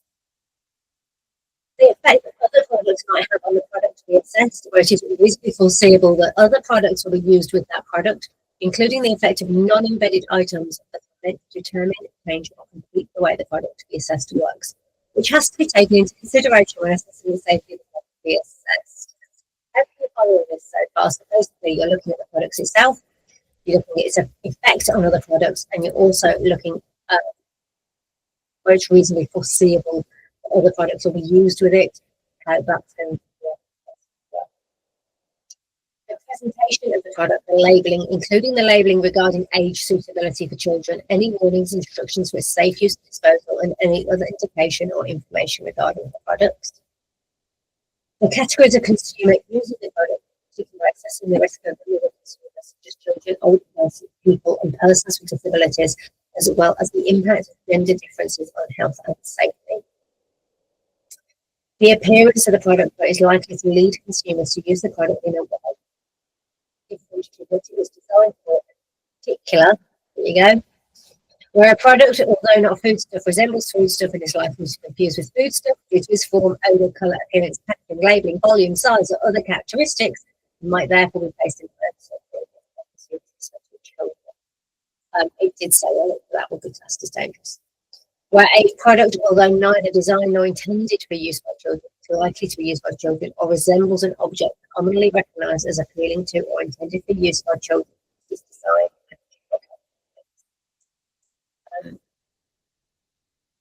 When required by the nature of the product, the appropriate cybersecurity features necessary to protect the product against external influences, including malicious third parties, where such influence product, including protection. You need to remember here that these regulations apply to every single product, so that everything from electronic devices, Internet of Things, through to pens, anything that's been handmade, anything of any kind. So quite often you're going to read something and go, what does that mean? And it could be, it probably is, it just does, it isn't relevant for your product. So if your product does not connect to the internet, you're not going to know that cybersecurity. When required by the nature of the product, the evolving learning and predictive functionality of the product. So again, predictive functionalities, again, that's, we're talking technical products there.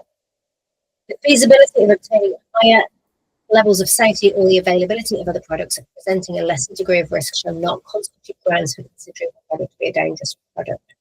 I'm going to read that one again. The feasibility of obtaining higher levels of safety or the availability of other products presenting a lesser degree of risk shall not constitute grounds for considering the product to be dangerous. But just because you've got products of a similar type, one's got a higher degree of risk than the other, that does not mean that the one with the higher degree of risk is a dangerous product. The assessment of the appropriate warnings and the labelling and all of the other criteria needs to have been met, but it doesn't mean that actually you can't put it on the market. Article 7, presumption of conformity with general safety of the product. For the purpose of this regulation, the product shall be presumed to be in conformity with general safety requirement laid down in Article 5 of this regulation in the following cases.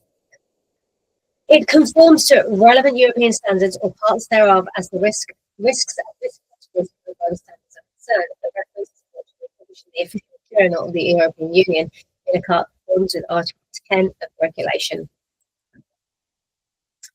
In the absence of any relevant European standards as referred to in A of this paragraph, the national requirements as required regard the risk categories covered by health and safety requirements laid down in the national law of the member state in which it is made available on the market, provided that such law is in compliance with union law. So basically, if you don't have any relevant standards for the product, you still need to comply with national requirements as regards risks and health and safety requirements. And actually, that's by the national law of the member states.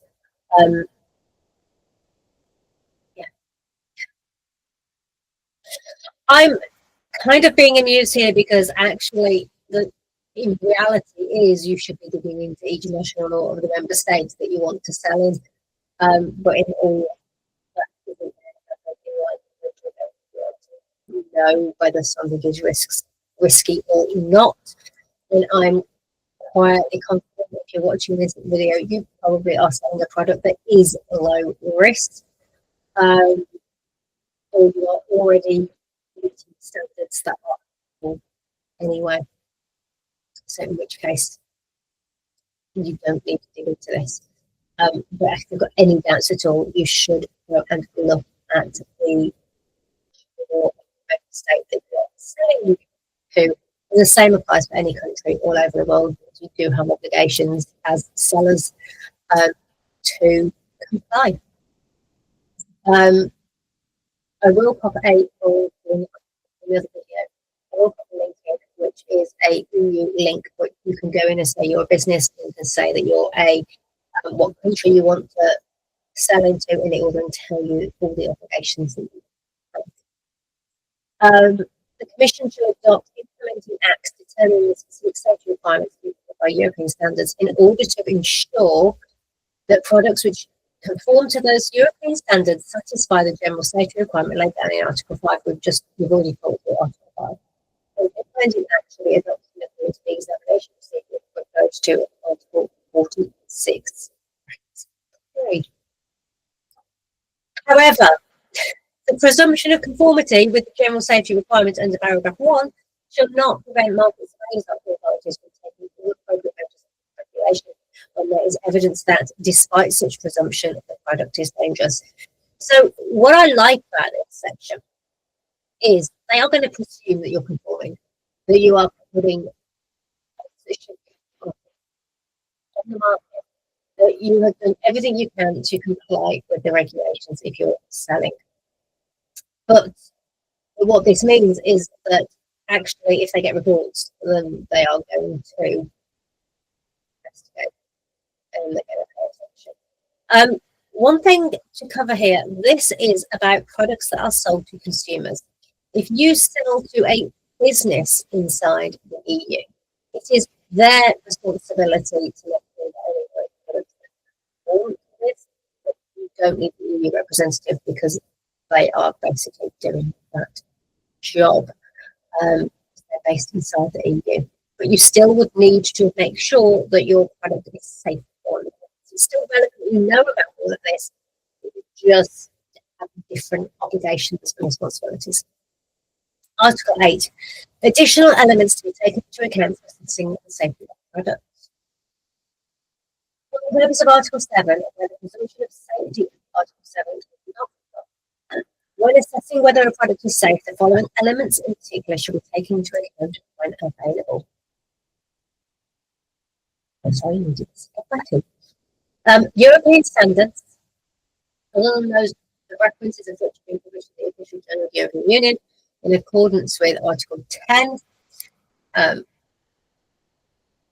where the presumption of safety under Article 7 does not apply. The following elements in particular should be taken into account.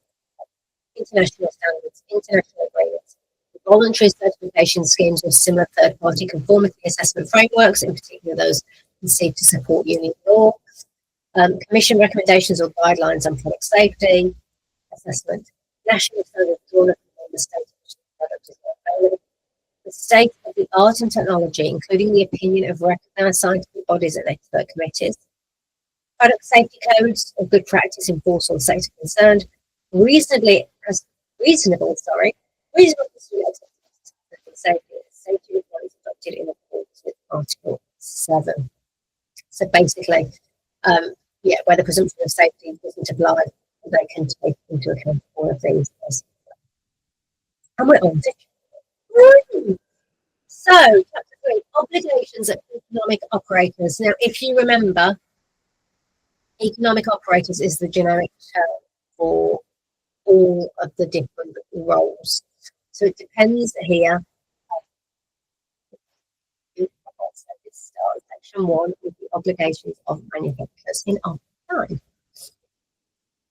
So, the manufacturer, when placing products on the market, manufacturers should ensure that those products have been designed and manufactured in accordance with general safety requirements set down in Article 5. Before placing their products on the market, manufacturers should carry out an internal risk analysis and draw documentation containing at least a general description of the product and its essential characteristics relevant to process. Anything that you are now going to be in the market, that means for sale in Europe, in the EU, manufacturers, you're going to need to carry out a risk analysis and documentation that contains at least the general description of the product and its essential characteristics for processing safety.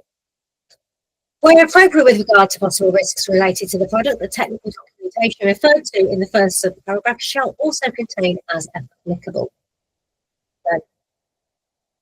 possible risks related to the product.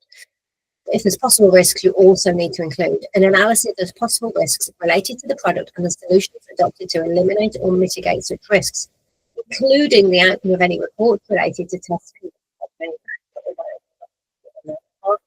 and Include the list of any relevant European standards as referred to in Article 7.A or the other elements regarded to 7.1.B or Article 8 apply to meet the general safety requirement laid down in Article 5. Basically, anything you've got that's relevant in your documentation. Where any of the European standards, health and safety requirements or elements as referred to in Article 7 or Article 8 have only been partly applied, and manufacturers shall ensure that the technical documentation referred to in paragraph 2 is up to date. So if you make any changes to your product, you need to update your technical documentation. They shall keep that documentation at the disposal of the market surveillance authorities for a period of 10 years after the product has been placed on the market, and make that documentation available to those authorities upon request. For a period of 10 years after the product has been placed on the market. Now, I question that in my own mind as I'm reading it, and you possibly are too, is does that mean when the data is first put on the market, or does that mean that the data is removed from the market, in other words, it last is available? The second one makes more sense to me. Now, after the product is placed on the market, then it does imply when it's first put on, but what if your product's on the market for 20 years? So, yeah, I do think that kind of needs some clarification as to what they do. Manufacturers will ensure that procedures are in place for products produced in series to remain in conformity with the general safety requirement laid down in Article 5. And actually, that one's annoying me slightly. So I just want to go back and read what placed in the market means in the definition. It was here. Placing on the market means the first making available of the product on the union market. So in which case, if that's the definition they're using, and it seems to be, placing in the market, I would say, is in line with placed on the market, then it seems from the first being placed, it needs to be 10 years after. But I would argue that actually it probably needs to be available for as long as it's on the market as well. Let's carry on reading and see if I'm right, to see if that comes up. Manufacturers should ensure procedures are in place for products produced in series to remain compatible with the general safety requirement laid down in Article 5. Manufacturers should ensure that their products a type, batch, or serial number or other element enabling the identification of the product. Or the size or nature of the product does not allow it, that the required information is provided on the packaging or in a document accompanying the product. So basically, it's, you know, if you've got a problem with a batch, that it's just the batch that affects the whole talking about that. But if you don't mass produce, it's easier said than done. Manufacturers should indicate their name, their registered trade name or registered trademark, their postal or electronic address, and their different postal or electronic address with a single contact which they can be contacted. That information should be placed on the product, or where that is not possible, on its packaging or in a document accompanying the product. Manufacturers should ensure that their product is accompanied by clear instructions and safe information in a language which can be easily understood by consumers, as determined by the member state in which the product is made available on the market. So this isn't as determined by you.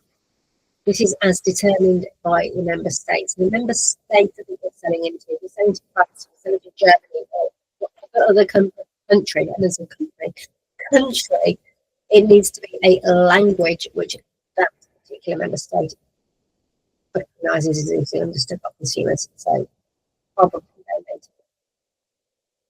That requirement will not apply where the product can be used safely as intended by the manufacturer without such instructions and safety information.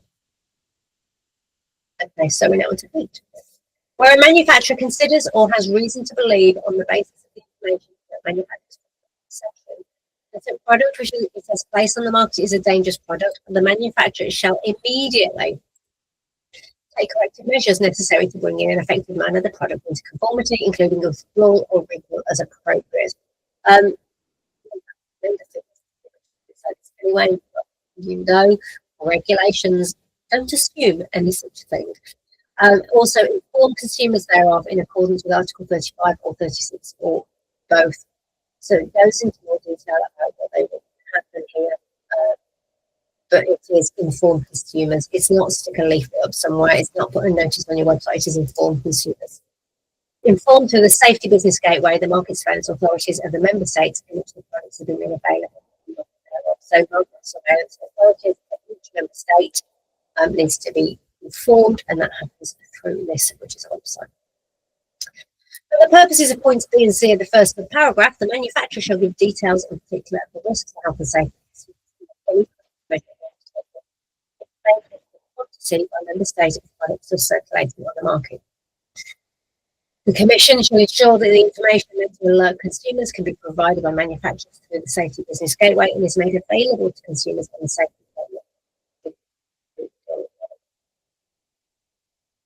Manufacturers shall ensure that economic operators or responsible persons and providers of online marketplaces in the supply chain concerned are kept informed in a timely manner of any safety issues that that they have identified. I put the word may in there and it doesn't use it.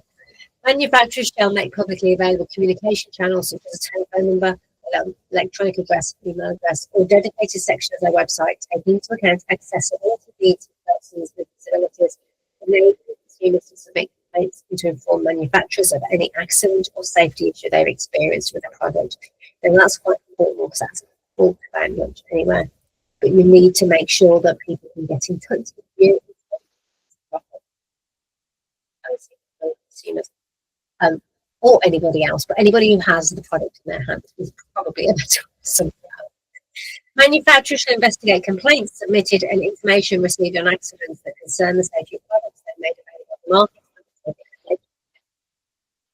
and keep an internal register of those complaints, as well as any product recalls, any corrective measures taken to bring the product into the. If anybody actually contacts you and says, I've got a problem with this product, and record any corrective measures.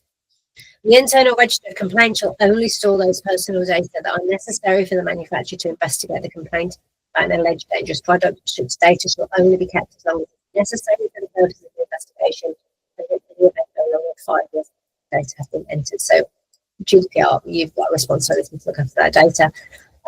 Or it's personal data, you get rid of it as soon as you can. Oh, Article 10, obligations of authorised representatives. So a manufacturer may, by means of written down, mandate, appoint an authorised representative. Remember, if you are selling direct to consumers in the EU or to an EU member state. An authorised representative shall perform the specified mandate received from the manufacturer.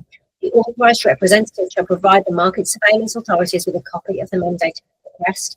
The mandate shall allow the authorised representative to perform at least the following tasks. So, if you read this, an authorised representative shall perform the tasks specified in the mandate received from the manufacturer. So it is the manufacturer's responsibility to state the tasks that the authorised representative will be fulfilling. However, I'm aware that if you go to a company that don't understand what you're doing, that company is going to tell you what they will do and you're signing. So it's kind of almost now happening backwards. But even if that's the case, it's the responsibility of the manufacturer to make sure that they are at least performing the following tasks. Clear on that. The responsibility always comes back to the manufacturer. Providing a market surveillance authority upon the authority's reasoned request with all the information and documentation necessary to demonstrate the safety of the product in the official language which should be understood by that authority. So, the authorised representative has the obligation that when asked by the market surveillance authority to provide documentation and demonstrate the safety of the product in an official language which can be understood by that authority. So your authorised representative basically needs to be able to understand what you're saying. They need to understand the paperwork, the documentation, and be able to interpret that. Where the authorised representative considers or has reason to believe that a product in question is a dangerous product, informing the manufacturer thereof. If They get informed first. If they find out there's a problem first, it's their responsibility to inform the manufacturer. Inform the competent national authority that uses the time that somebody's included. Again, you assume they should be competent, don't you? But anyway, inform the competent national authorities about any action taken to eliminate the risks posed by products covered by their mandate through notification in the Safety Business Gateway, where the information has not been already covered by the manufacturer, and they need to cooperate with the national authorities at their request on any action taken to eliminate in an effective manner the risks posed by the products by their mandate.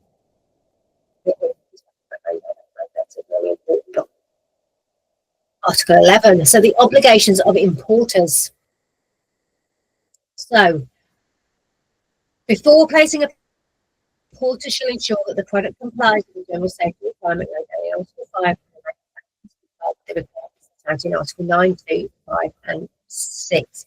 So just to remind you, Article 9, these are the obligations of manufacturers.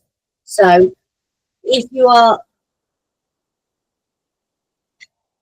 these are products that are going B2C. If you are selling to a business that sells your products to the consumer, at the end, you still need to comply with your manufacturer obligations are here, because the importer, the person who is buying it, the business who is buying it, they have obligations within these regulations.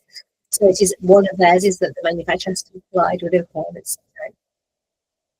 It's slightly easier because you do not need to have your own EU representative, but you do still need to put everything else.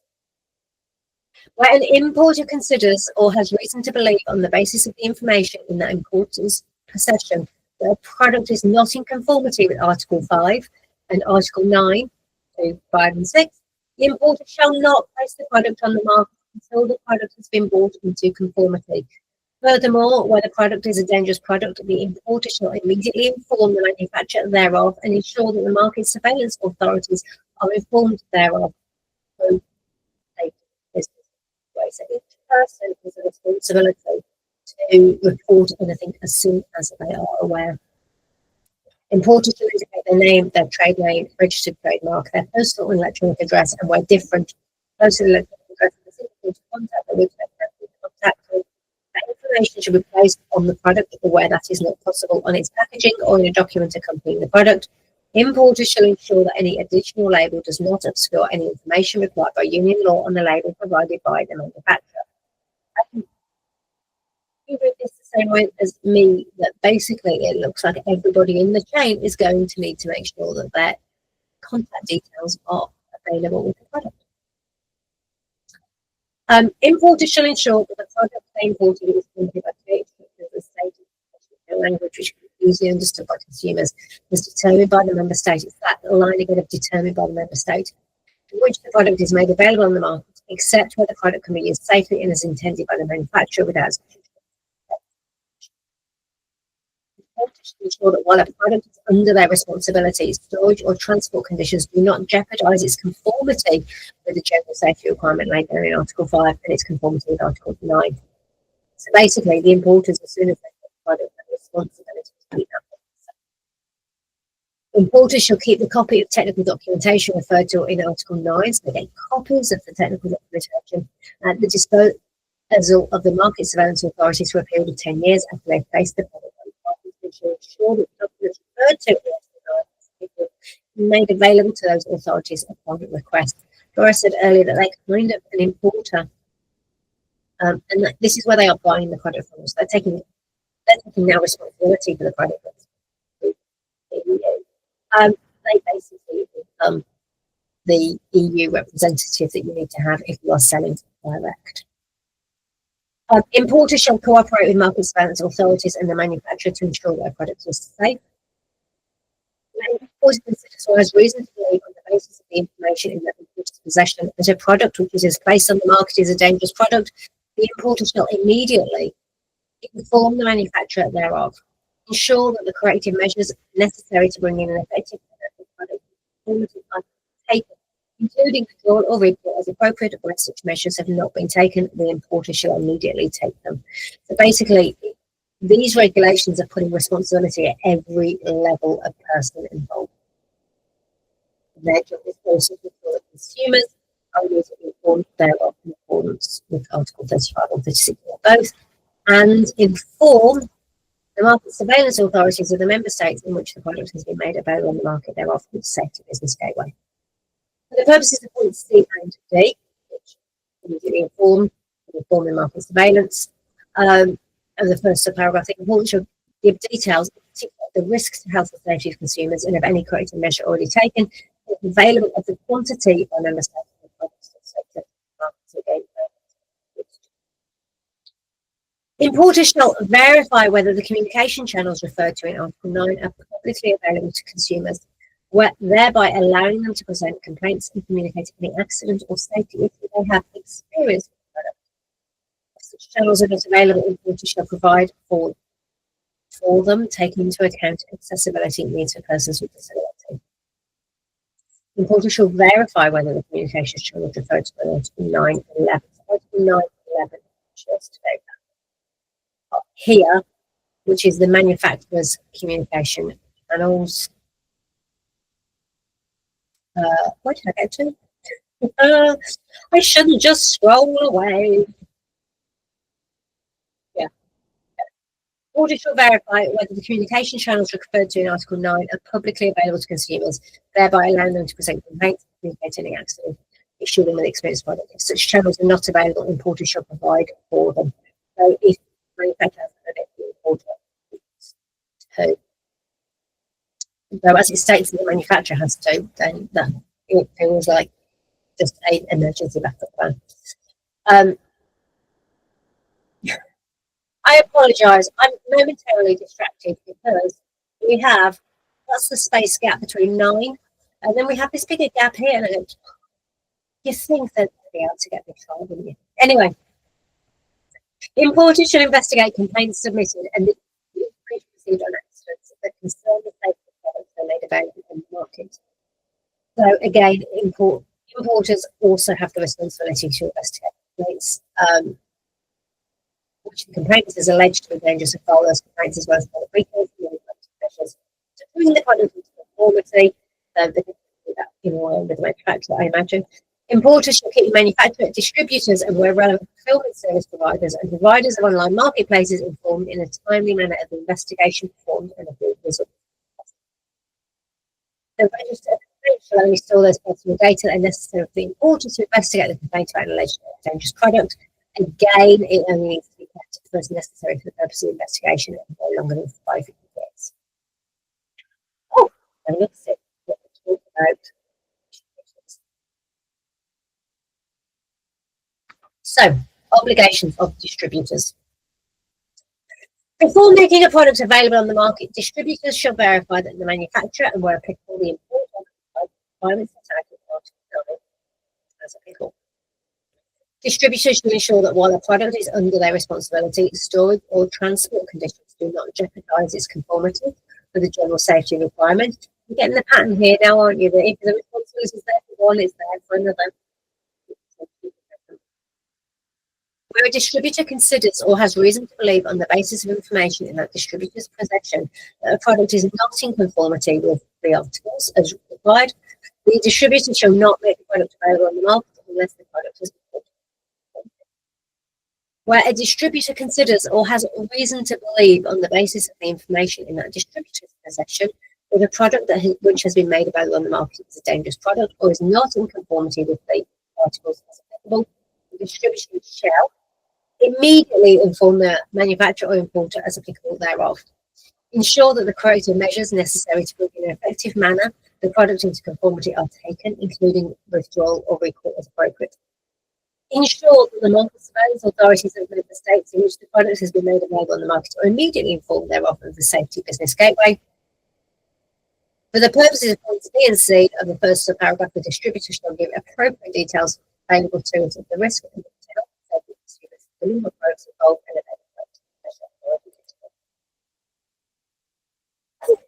available. Okie doke then. And we are now on to Article 13. We're flying through this time. Okay, so this is cases in which obligations of manufacturers apply to other persons.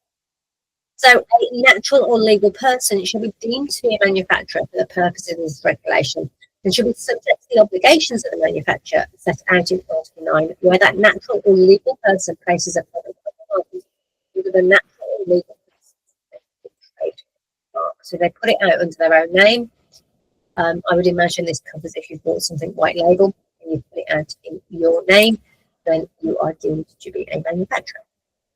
The natural or legal person other than the manufacturer that substantially modifies the product shall be deemed to be manufactured for the purposes of regulation and shall be subject to the obligations of the manufacturer set out in Article 9 for the part of the product affected by the modification or for the entire product of the substantial modification. A modification of a product by physical or digital means shall be deemed to be substantial where it has an impact on the safety of the product. The following criteria are met. The modification changes the product in a manner which was not foreseen in the original assessment of the product.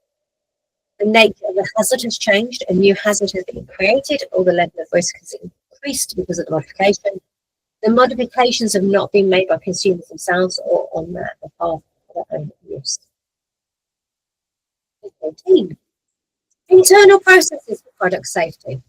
Economic operators, remember this is basically everybody in the process, to ensure that they have internal processes for product safety in place, allowing them to comply with relevant requirements of this regulation. So wherever you fall, you need to have internal processes in place for product safety to sell into the EU. Article 15, cooperation of economic operators with market surveillance authorities. Economic operators shall cooperate with market surveillance authorities in actions to eliminate or mitigate risks that are presented by the products which they made available on the market. On request by a market surveillance authority, the economic operator shall provide all necessary information, in particular, the risk presented by the product-related complaints and known accidents, a description of any corrective measures taken to address the risk. On request, the economic operator shall also identify and communicate the following relevant traceability information. Traceability information is true. An economic operator who has supplied them with a product or with a part or component or any software embedded in the product, any economic operator to whom they have supplied the product. Economic operators shall be able to present the information referred to in paragraph 2 for a period of 10 years after they have supplied with the product or after they have supplied the product as applicable. See, now this is where it gets interesting, isn't it, compared to what we read earlier when I picked up that point for 10 years. It's like, oh, is it only 20 customers on the market? But economic operators, which is distributors, importers, manufacturers, fulfillment service, they have to keep information for a period of 10 years after they have been supplied with the product or after they have supplied the product as applicable. So now I'm reading this, you have to keep it for, if I supplied a product today, I've got to keep the paperwork for 10 years. If I supplied it in a month, even though my 10 years has started from the day, I'm taking that for a month's time. That's when my years as well.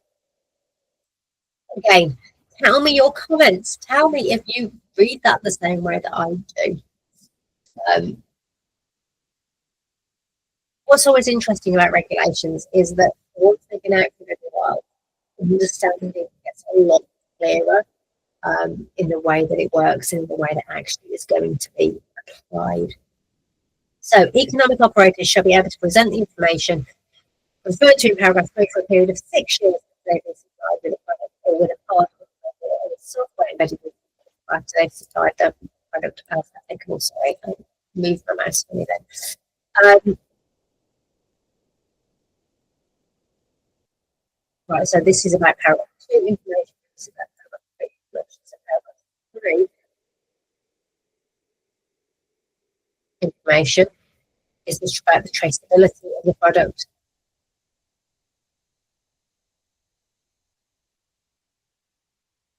Paragraph 2 is in the list.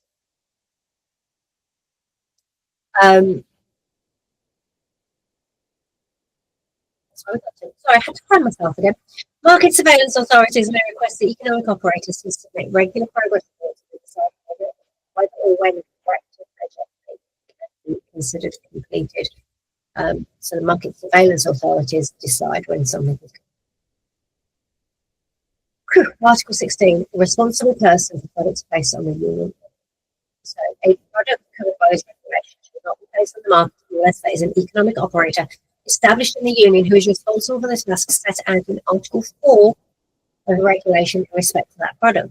Article 4.2.3 of the regulation will apply to products of the regulation. The purpose of this regulation references to union harmonisation legislation, and applicable union harmonisation legislation in Article 4 of that regulation should be read as a regulation.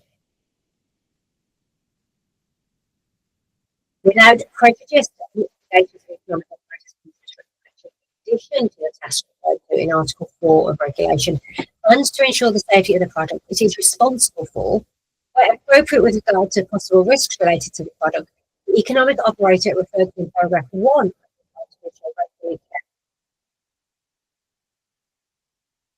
Okay, so I'm having to reread this one and just double check it. So the economic operator referred to in paragraph 1 is an economic operator established in the unit. So the representative is really what this is talking about. That the product complies with the technical documentation referred to in Article 9 of the regulation. The product complies with the requirements provided for in Article 9, 5, 6, and 7 of this regulation. The economic operator referred to in paragraph 1 of this article shall, upon request by the market surveillance authorities, provide documented evidence of the checks performed. So they need to have all the paperwork. The name, registered trade name, or registered trademark and contact details, including the postal address of the economic operator referred to in paragraph 1 shall be indicated on the product or its packaging of the parcel or accompanying document. Article 17. Information to economic operators. The Commission shall provide economic operators free of charge with general information with respect to this regulation. Member States shall provide economic operators at their request and free of charge with specific information with respect to the implementation of this regulation at national level, national rules, product safety and products covered by the regulation. In purpose of Article 9 and 4 of the regulation of the European Parliament and of the Council shall apply. So this is basically, if you're asking, is this information about your own products, or is this information generally about how regulations work? It is both. The Commission shall adopt specific guidelines for economic operators with particular regard to the needs of those who qualify as SMEs, including micro enterprises, and how to fulfill the obligations they have in regulation.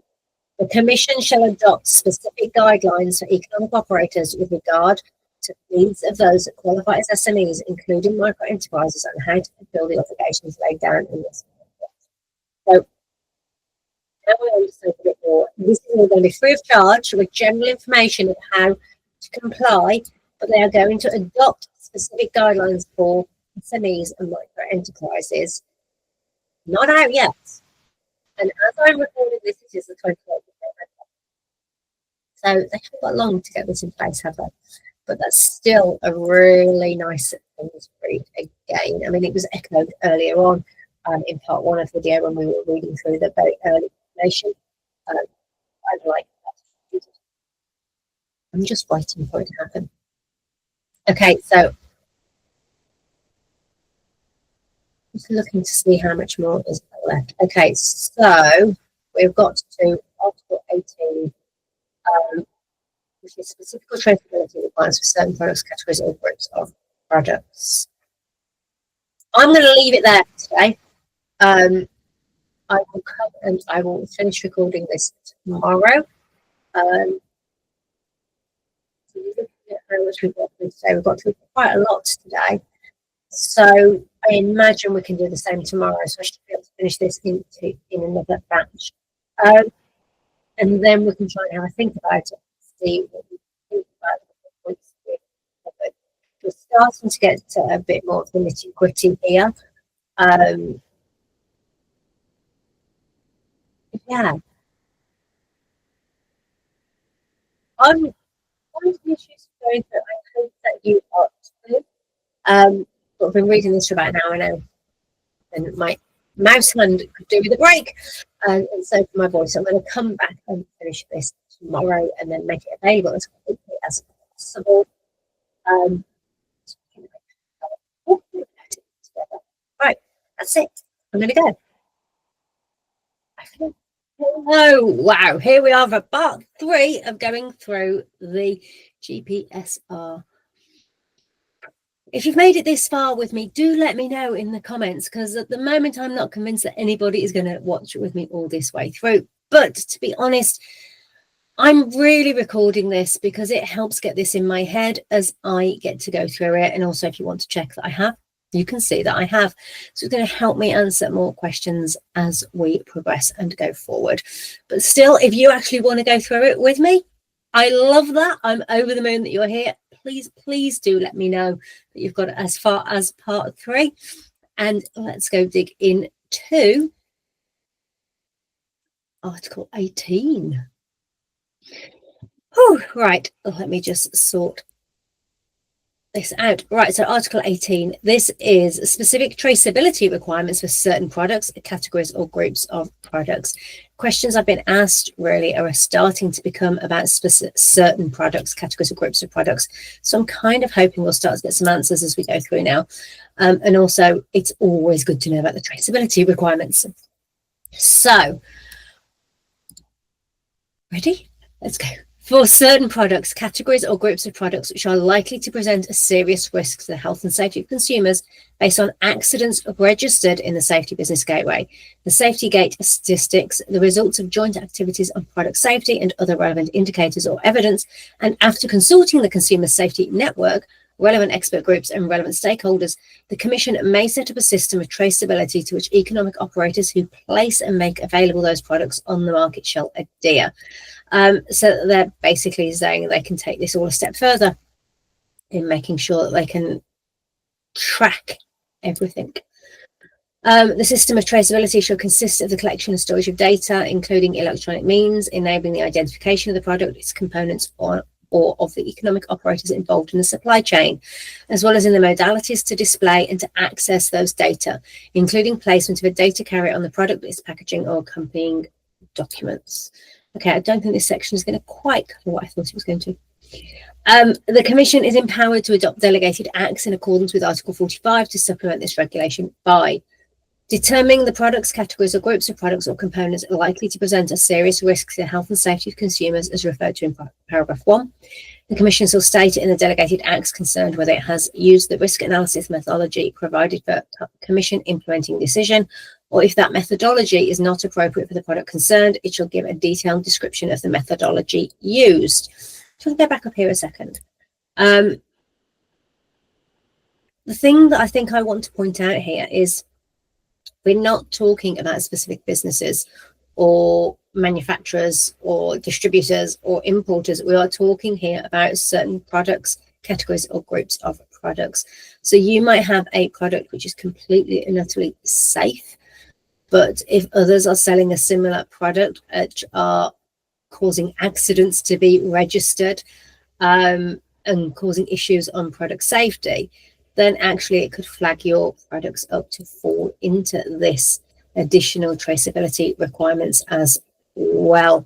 Hopefully not, and hopefully it's not going to cause any headaches, because I'm sure you're going to make sure that all your products are completely and utterly safe and you're never going to have any of these accidents registered. But it is worth bearing in mind that this does seem to talk about it in relation to particular product types rather than particular manufacturers, distributors, or importers. Right, where do we get to?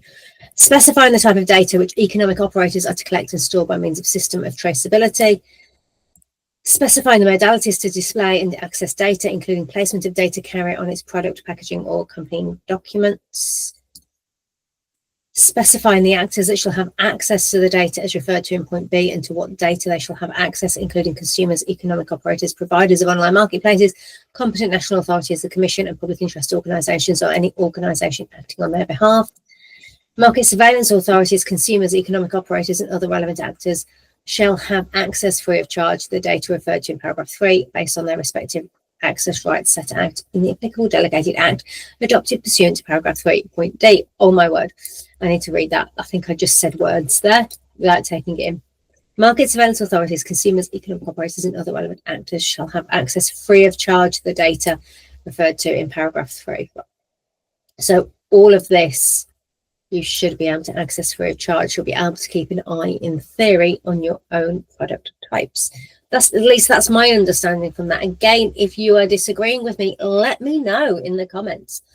I will state again, and hopefully I've stated this in the last video as well, but I'm not a lawyer. I read this stuff. I do my best to understand this stuff. I feel that I'm usually pretty good based on past experience of understanding this stuff. But I'm not a lawyer. Market surveillance authorities, consumers, economic operators, and other relevant actors shall have access. Oh, I've just read that one. Right, let's carry on from here.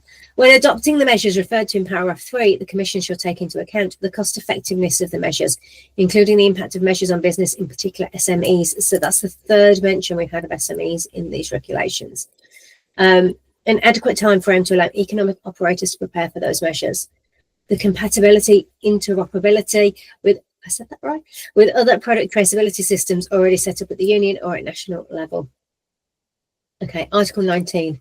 Obligations of economic operators in the case of distance sales, and this probably applies to most of us here. Where economic operators make products available on the market online or through the means of distance sales, the offer of those products shall clearly and visibly indicate at least the following information: name, registered trade name or registered trademark of the manufacturer, as well as the postal electronic address at which they can be contacted. Where the manufacturer is not established in the union, the name, postal and email address of the responsible person within the meaning of Article 16 of this regulation. Information allowing the identification of the product, including a picture of it, its type, and other product identifier. I'm going to start that section again. Forgive me. My brain went off somewhere else of something I want to do. Right, I've got that out of my head now. Made a note. Right, so obligations of economic operators in the case of distance sales. Where economic operators make products available on the market online or through other means of distance sales, the offer of those products shall clearly and visibly indicate at least the following information. So the offer of these products shall clearly and visibly indicate, so basically your listings. Name, registered trade name or registered trademark of manufacturer, as well as the postal and electronic address at which they can be contacted. So postal address, we have many conversations about whether that needs to be on a website. It does. This is confirming it, that this is another regulation which is stating it, where economic operators make products available on the market online or other means of distance sales, so through telephone. So if you're running an advert, which means you've got a phone somewhere to get the sale, the offer of these shall be clearly indicated. So name, registered trade name, registered trademark, postal and email address. Where the manufacturer is not established in the union, the name, postal and electronic address of the responsible person within the meaning of Article 16 of this regulation, so your representative. Information allowing the identification of the product, including a picture of it, its type and any other product identifier. So your listings, remember we're talking about here, you're already putting photos of it, you're already talking about its type. Well, I suppose the thing is making sure that you have a product identifier, so a serial number, a batch number or something that people can go, that's that product, the exact one. Any warning or safety information to be affixed to the product or to the packaging or included in an accompanying document in accordance with this regulation or the applicable union harmonisation legislation in a language which can be easily understood by consumers as determined by the member state in which the product is made available on the market. I'm going to repeat myself again. If you've got this far, you'll know I've already said this, but the language that can easily be understood by consumers is 9 times out of 10 going to be the native language. You can't just rely on English if English is your first language and you're selling to Germany. It has to be in a language understood by consumers. Now, we are at a point where it actually is quite easy for people to use Translate online. So there are tools and mechanisms that will already do this for you. But what's interesting is you have to make sure that any warnings or safety information that you're going to send with the product or in the packaging has to be included online in the listings as part of the offer of these products. I would suspect that you probably do that already, but it's just seeing it in black and white means I feel the need to point it out. Article 20, obligations of economic operators in the case of accidents related to safety of products. So the manufacturer shall ensure that through the safety business gateway, an accident caused by a product placed or made available on the market is notified without undue delay from the moment it knows about the accident to the competent authorities of the member state where the accident has occurred. The notification shall include the type and identification number of the product, as well as the circumstances of the accident, if known. The manufacturer shall notify upon request to the competent authorities any relevant information. If you think about it, product names, you can find multiple product names all over the place with the same name. There's a crossover quite often. But if you've got individual identification numbers and you've got a name and you know the type of product, you should be able to far more accurately find the exact product that's caused an issue. So it's giving them another avenue for that to make sure that it's properly identified, no mistakes. For the purpose of paragraph 1, the manufacturer shall notify the competent authorities of the occurrences associated with the use of the product that resulted in an individual's death or in serious adverse effects on the individual's health and safety. It's the first time I think I've seen the word death in here. Permanent or temporary, including injuries, other damage to the body, illnesses, and chronic health effects. So, go over that because this is a serious one. The manufacturer shall notify the competent authorities of the occurrences associated with the use of a product. And it is all of these. So death, serious adverse effects on health and safety, permanent or temporary, injuries, other damage to the body, illnesses, and chronic health effects. So they want to know the exact details of what's happened. The importers and distributors which have knowledge of an accident caused by a product that they have placed or made available on the market shall, without undue delay, inform the manufacturer thereof. The manufacturer shall make the notification in accordance with paragraph 1 or instruct the importer or one of the distributors to make the notification.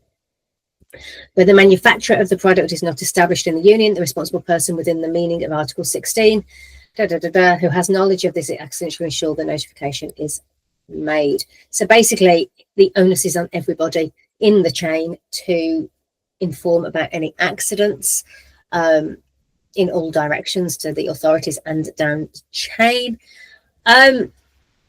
And as I'm reading this, I'm going, it makes me go, well, make sure you have insurance as well. Because, yeah, I mean, in the UK, it is not a legal requirement to have product insurance. The only legal requirement as a business owner from an insurance point of view is employers insurance if you have staff. But this and reading this just makes me go, yeah, sort your insurance out if you haven't already. I know you probably have, but just make sure what you're covered and you know what's covered. We all try and always get the cost of insurance down, don't we? And it scares us, but actually going through this reinforces why it's important to have the best insurance you can. Article 21, information in electronic format. Without prejudice to Article 9, 5, 6, 7, and the relevant provisions of the Union Harmonisation legislation, economic operators may additionally make the information referred to in these provisions available in digital form by means of electronic technical solutions clearly visible on the product, or where that is not possible, on its packaging or in a document accompanying the product. That information should be in a language that can be easily understood by consumers as determined by the member state in which the product is made available on the market, including the accessible formats for persons with disabilities. Now, you need to go back and just double check the articles there of what it's referring to, but overall that seems to be saying if you've got health and safety warnings, they need to be clear with the product, but if you need more information with them, you can make that available in a digital format. QR codes potentially. Right, I'm going to have a sip because we're now on to chapter 4. And I've just made the mistake of glancing here and seeing how much more there is to go. Yay! So, providers of online marketplaces, specific obligations of providers of online marketplaces related to product safety, Article 22. Without prejudice to the general obligations provided for in Article 11 of the regulation, providers of online marketplaces shall designate a single point of contact, allowing for direct communication by electronic means with member states' market surveillance authorities in relation to product safety issues, in particular for the purpose of notifying orders issued pursuant to paragraph 4 of this article. So marketplaces need to have a single point of contact. Providers of online marketplaces shall register with the SafetyGate portal and shall indicate on the SafetyGate portal the information concerning their single point contact. I'm finding this quite interesting that online marketplaces really are being brought into line with everything. They can't take themselves out of the equation and say that's the seller's responsibility and that's the consumer. They're very much a part of this. Without prejudice to the general obligations provided for in Article 12 of regulation, providers of online marketplaces should designate a single point of contact to enable consumers to communicate directly and rapidly with them in relation to product safety issues. Providers of online marketplaces should ensure they have internal processes for product safety in place in order to comply without undue delay, which basically means taking listings down, I imagine, with the relevant requirements of this regulation.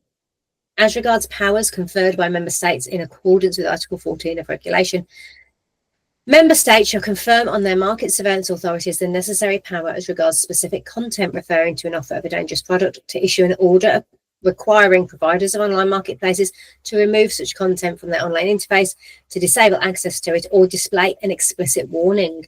Such orders will be issued in accordance with minimum conditions. Providers of online marketplaces should take the necessary measures to receive and process orders issued pursuant to this paragraph, and they shall act without undue delay and in the event within 2 working days from receipt of this order. They shall inform the issuing market surveillance authority of the effect given to the order of electronic means using the contact details of market surveillance authority published in the Safety Gate portal. 5. Orders issued pursuant to paragraph 4 may require the provider of an online marketplace for the prescribed period to remove from its online interface all identical content referring to an offer of the dangerous product in question, to disable access to it or display an explicit warning, providing the search for the content concerned is limited to the information identified in the order and does not require the provider of an online marketplace to carry out an independent assessment of that content, and that search and removal can be carried out in a proportionate manner by reliable automated tools. Providers of online marketplaces shall take into account regular information on dangerous products notified by market surveillance authorities received through the Safety Gate portal for the purpose of applying their voluntary measures aimed at detecting, identifying, removing, disabling access to content to offers of dangerous products on their online marketplace where applicable, including by making use of interoperable interface to the Safety Gate portal. All right, I'm scanning back through there. Shall take into account regular information on dangerous products notified for the purpose of applying their voluntary measures aimed at detecting. So what it's asking them to do, that if they are getting regular information on dangerous products, that they actually voluntarily need to start monitoring their marketplace so that they are preempting by detecting, identifying, or removing and disabling access to content referring to offers of dangerous products. Algorithms are going to get tougher on marketplaces about what's allowed to be said and what isn't, and what they're picking up, because they are going to get tough on other words. That's how I read that.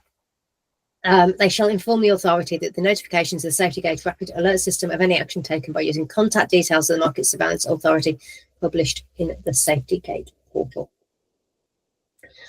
For the purpose of compliance as regards product safety, providers of online marketplaces shall use at least the Safety Gate portal.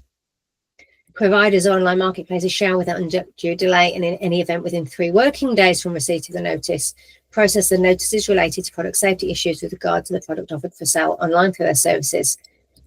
Without undue delay, in the event of within 3 working days from the receipt of the notice, process the notice related to product safety issues with regard to the product. Okay, I've got 3 days. For the purpose of compliance with the requirements of Article 3 and 2 of regulation. As regards product safety information, providers of online marketplaces shall design and organise their online interface in a way that enables traders offering the product to provide at least the following information for each product offered, and ensures that the information is displayed or otherwise made easily accessible by consumers on the product listing. So they've got to make sure these are pretty much the same thing we read earlier, I believe, as in if you're the manufacturer and you're selling and you've made an offer, it's going to be the same information, but not bad going over it again. Name, registered trade name, registered trademark, as well as postal and email address at which the manufacturer can be contacted. Where the manufacturer is not established in the union, the name, postal and email address of the responsible person. So that is now having to go onto any marketplace listings.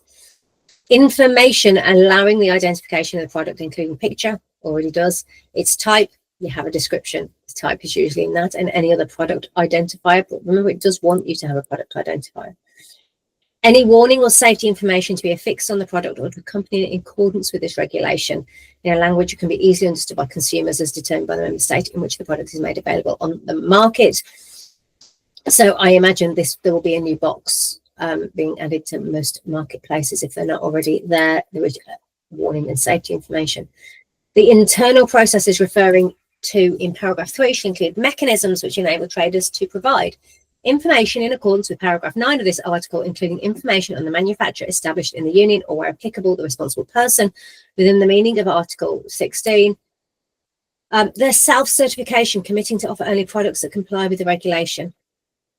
So marketplaces, remember, have internal processes which are basically, they are saying they are committing to only offer products that comply with this regulation. This is self-certification. Even though they kind of have to do it if they want to sell into EU. For the purpose of compliance, regarding product safety, providers of online marketplaces shall suspend for a reasonable period of time and after having issued a prior warning, the provision of their services to traders that frequently offer, frequently offer products which are non-compliant with this regulation. So they are basically saying if you are a frequently listing products that do not meet the regulations, but you're selling them into the EU, then they're going to need to suspend for a reasonable period of time and after having issued a prior warning, being able to use their services at all. Providers of online marketplaces shall cooperate with market surveillance authorities, with traders and with relevant economic operators to facilitate any action taken to eliminate or that if it is not possible to mitigate the risks presented by a product that is or was offered online throughout their services. In particular, providers of online marketplaces shall ensure they provide appropriate and timely information to consumers by directly notifying all affected consumers who bought through their interfaces the relevant product in the event of a product safety recall of which they have actual knowledge or where certain information has to be brought to the attention of consumers to ensure safe use of product. I wonder how that's going to affect guest checkout. Publishing information on product safety recalls on their online interfaces. Inform the relevant economic operator of the decision to remove, disable access to the content referring to an offer of a dangerous product. Cooperate with market surveillance authorities and with relevant economic operators to ensure effective product recalls, including abstaining from obstructing product recalls. Immediately inform through the Safety Business Gateway the market surveillance authorities of the member states in which the relevant products has been made available on the market about dangerous products that were offered on their online interfaces, of which they have actual knowledge, by providing the appropriate details available to them of the risk of health and safety of consumers, of the quantity by member state of products still circulating on the market, if available, and if any of the corrective measure that to their knowledge has already been taken. This I find quite interesting because while I'm sure marketplaces have this data, it means they've now got to manage the data and handle the data in a slightly different way because it has to be available to go through. And if you think of the big marketplaces, they have so many sales go through of so many different products to so many different countries.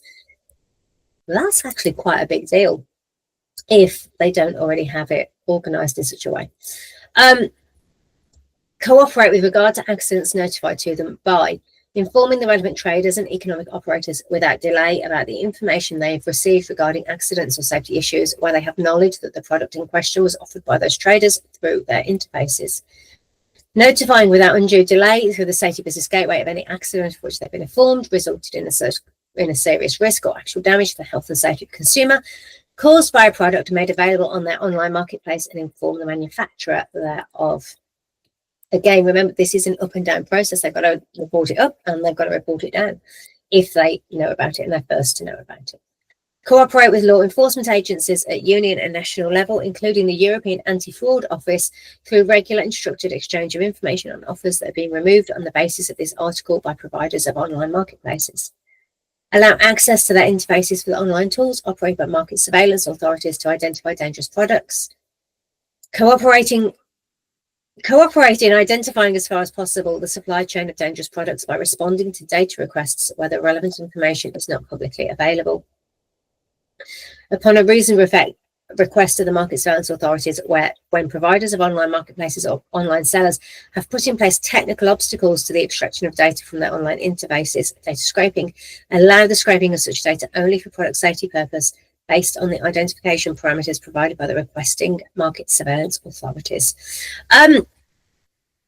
Many of you are probably thinking, assuming there's many of you watching, of course, but you're thinking, why do we need to know about the marketplace responsibilities? And it's partly because if you are selling through these marketplaces, then it's actually your responsibility as the manufacturer to be selling through marketplaces that are complying with these regulations. And also it gives you a heads up of what you're going to do and what the responsibilities are. But actually the responsibilities of the marketplace are there covering some of the responsibilities of the manufacturers. They're like an extra line of security, if you like, or an extra line of safety, I should say. So a lot of this is overlapping. There's an awful lot of overlap.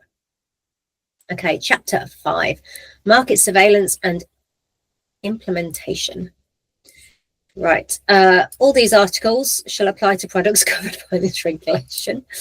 Again, you can go and check out these individual articles if you want to, as in go back to them and look through them. We obviously have already read up to 19, we're on 23, and this is articles 21 to 24. So we haven't got to 24 yet, have we? For the purpose of this regulation shall apply as follows. References to union harmonisation legislation applicable.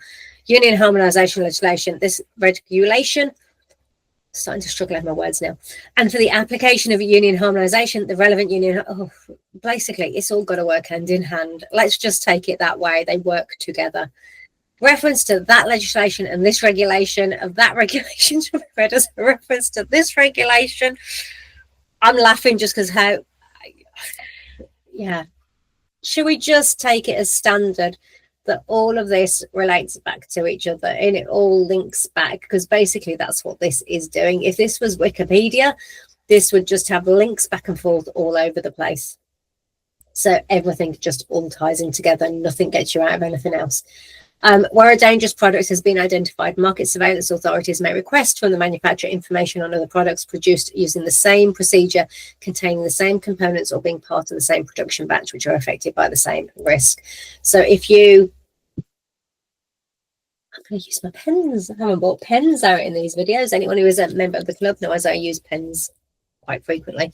Let's say you manufacture pens and you sell different ones, and this pen, which is the black one, has been identified as a dangerous product for whatever reason. I do not know, but it has.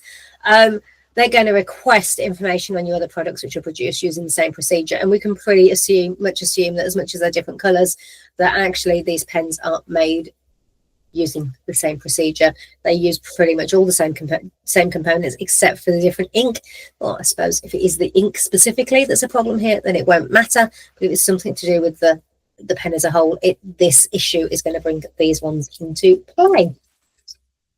I love the fact that I've brought the pens out. Okay, so Article 24, reporting.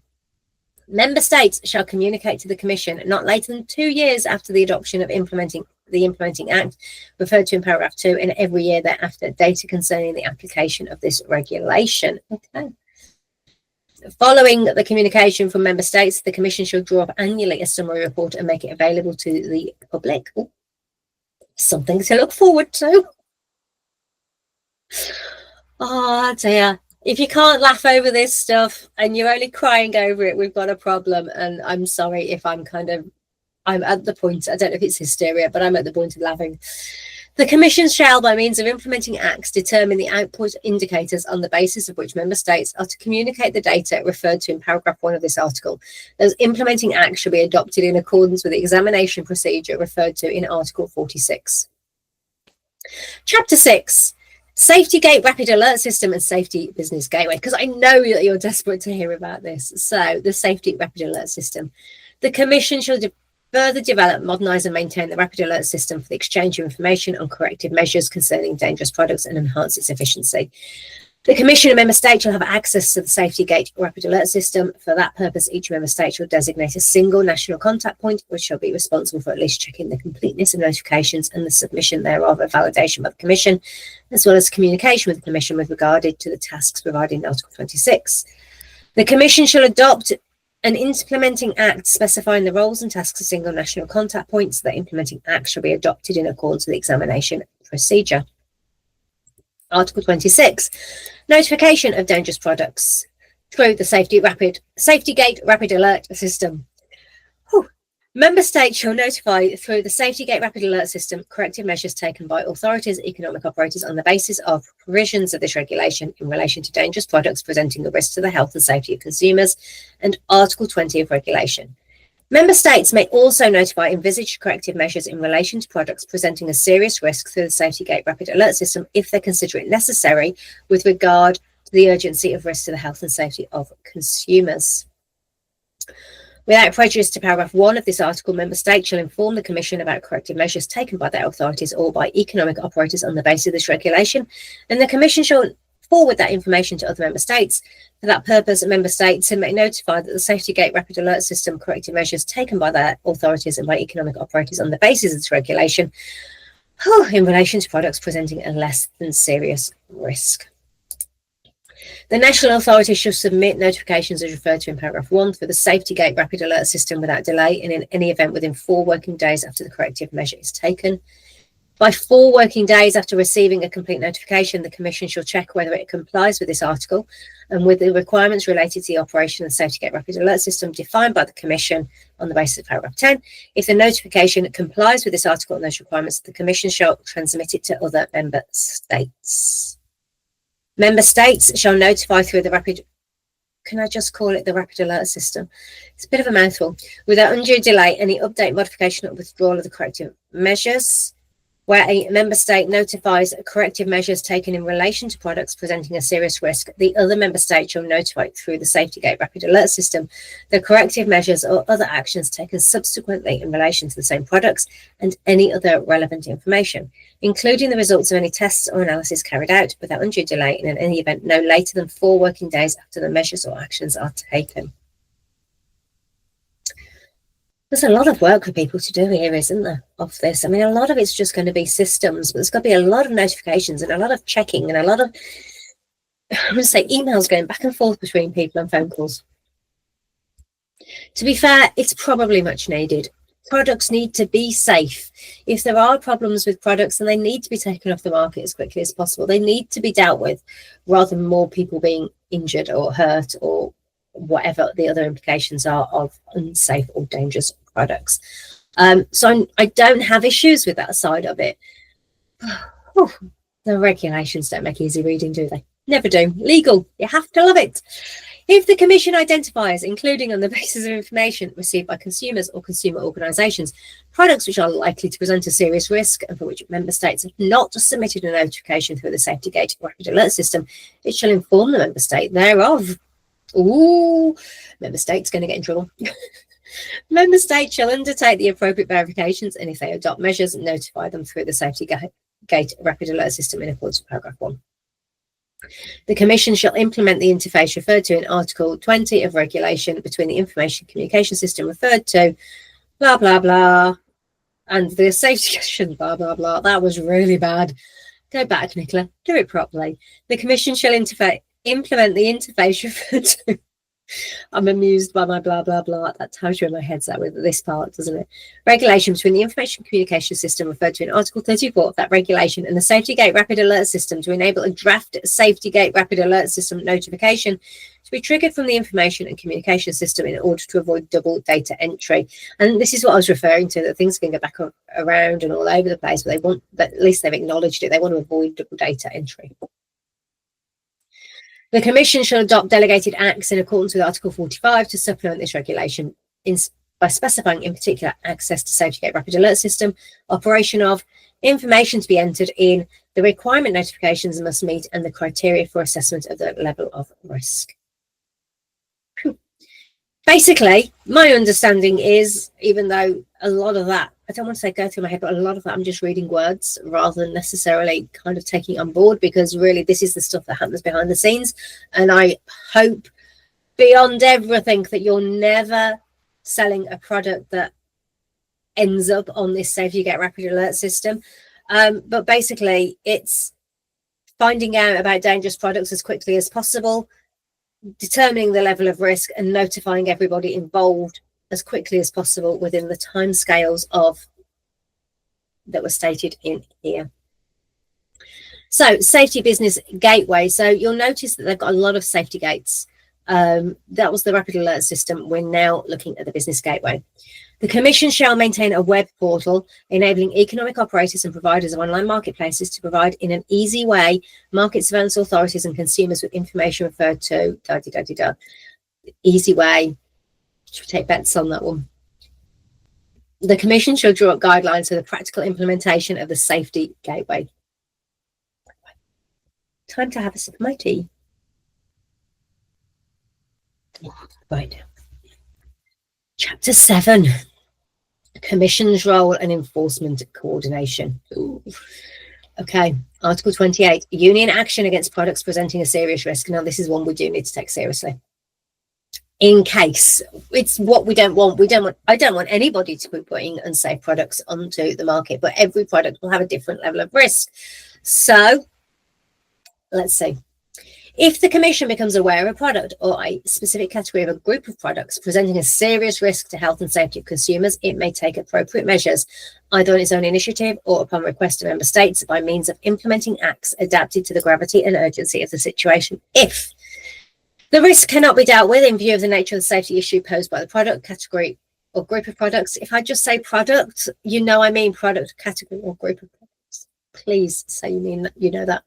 In a manner compatible with the degree or gravity or urgency of the case under other procedure laid down by the specific union law applicable to the products concerned. The risk can be eliminated in an effective manner only by adopting appropriate measures applicable at union level in order to ensure a consistent and high level of protection of the health and safety of consumers and proper functioning of the internal market. Those measures may include prohibiting, suspending, or restricting the placing or making available on the market of such products, or laying down special conditions for their conformity assessment with regard to the safety requirement as applicable, or for their marketing, such as representative sample testing of those products, in order to ensure a high level of consumer safety protection. Member states shall, within their jurisdiction, take all appropriate enforcement measures necessary to ensure the effective implementation of those implementing acts. The competent authorities, the word competent always makes me just get, why wouldn't they be? Why would you have an incompetent authority? You wouldn't, would you? So the competent authorities of the member states concerned shall inform the Commission of the enforcement measures taken. The Commission shall regularly evaluate the efficiency of the enforcement measures taken by member states and inform the consumer safety network of the outcome of that evaluation. The implementing acts referred to in paragraph 1 shall be adopted in accordance with the examination procedure referred to in Article 46.3. Those implementing acts shall specify the date on which they will cease to apply. On duly justified imperative grounds of urgency relating to the health and safety of consumers, the Commission may adopt immediately applicable implementing acts in accordance with the procedure referred to in Article 46.4. The export from the Union of a product that has been prohibited to be placed or made available on the Union market pursuant to a measure adopted in accordance with paragraph 1 or paragraph 3 shall be prohibited under the measure expressly so permits for duly justified reason, unless the measure expressly so permits, sorry. I misread, unless the measure expressly so permits. Any member state may submit a substantiated request to the Commission to examine the need for the adoption of a measure referred to in paragraph 1 or paragraph 3. Okay. Article 29, a request for an opinion from the Commission on divergences in risk assessment. Ooh. Wow. Sorry, a lot of talking. Products that have been deemed to be dangerous on the basis of a decision of a market surveillance authority in one member state under this regulation shall be presumed dangerous by market surveillance authorities in other member states. Makes sense. Where market surveillance authorities in different member states reach divergent conclusions, so different opinions in terms of identification or level of risk on the basis of their own investigation and risk assessment, any member state may refer the matter to the Commission, requesting its opinion on the matter, and the Commission shall, without undue delay, issue an opinion on the identification or on the level of risk of the relevant product where appropriate. Where the matter has not been referred to the Commission may nevertheless issue an opinion for its own initiative. For the purpose of issuing an opinion referred to in this paragraph, the Commission may ask for relevant information and documents and shall invite all member states to express their views. Now, this is at member state level. This is nothing to do with manufacturers, distributors, or importers. or even marketplaces. This is member states. So it's interesting to think that member states can come up with different opinions and that then the Commission has the overriding say. When the Commission issues an opinion pursuant to paragraph 2, the member state shall take it into due account. The Commission shall draw up guidelines for the practical implementation of this article. The Commission shall periodically draw up a report on the application of this article and shall present it to the Consumer Safety Network. Okay, let's find out more about the Consumer Safety Network in Article 30. A European network of authorities of the member states competent for product safety is hereby established. So this sounds like it's new. It may already have been in existence and they're claiming it, but hereby established sounds like this is new, and that each of the member states are going to have representatives on it. The purpose of the Consumer Safety Network shall be to serve as a platform for structured coordination and cooperation between authorities and member states and the Commission in enhancing product safety in the Union. The Commission shall promote and take part in the operation of Consumer Safety Network, in particular in the form of administrative cooperation. The tasks of the Consumer Safety Network shall be in particular to the regular exchange of information on risk assessments, dangerous products, test methods, results, standards, methodologies for the collection of data, interoperability of information communication systems, recent scientific developments, and the use of new technologies, as well as other aspects relevant for control activities. Organise the establishment and execution of joint surveillance testing. Sorry. I'm not going there, but it's amused me. Surveillance amused me. It shouldn't have, but I've got all these spy images popped into my head. Ignore me. Let's get back to the point. And testing projects, including in the context of e-commerce. So they're working together.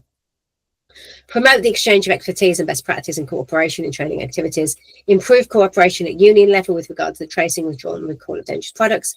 Facilitate enhanced structured cooperation on product safety enforcement between member states, in particular to facilitate the activities referred to in Article 32. Facilitate the implementation of this regulation. The Consumer Safety Network shall coordinate its action with the other union activities related to market surveillance and consumer safety, and where relevant, shall cooperate, exchange information with other union networks, groups, and bodies. Consumer Safety Network shall adopt its work programme, which inter alia, don't actually know what that means, but let's see if we can figure it out, shall set out the priorities for safety of products and for the risks covered by this regulation in the union. I don't know exactly what it means, but basically it's all about the priorities and the safety of products. Consumer Safety Network shall meet at regular intervals. We don't know how regular, but it's regular, and where necessary at the duly justified request of the Commission or a member state. The Consumer Safety Network may invite experts or other third parties, including consumer organisations, to attend its meetings. The Consumer Safety Network shall be duly represented and regularly participate in the regular activities of the Union Product Compliance Network established in Article 29 of Regulation. The Consumer Safety Network shall be duly represented and regularly participate in the relevant activities of the Union Product Compliance Network. So that's another organisation. They've got another network, Union Product Compliance Network, which was established under Article 29 of this regulation, and shall contribute to its activities in relation to product safety to ensure adequate coordination of market surveillance activities in both harmonised and non-harmonised areas. Again, it's all working together with everything that's already in place. Article 31, joint activities on product safety.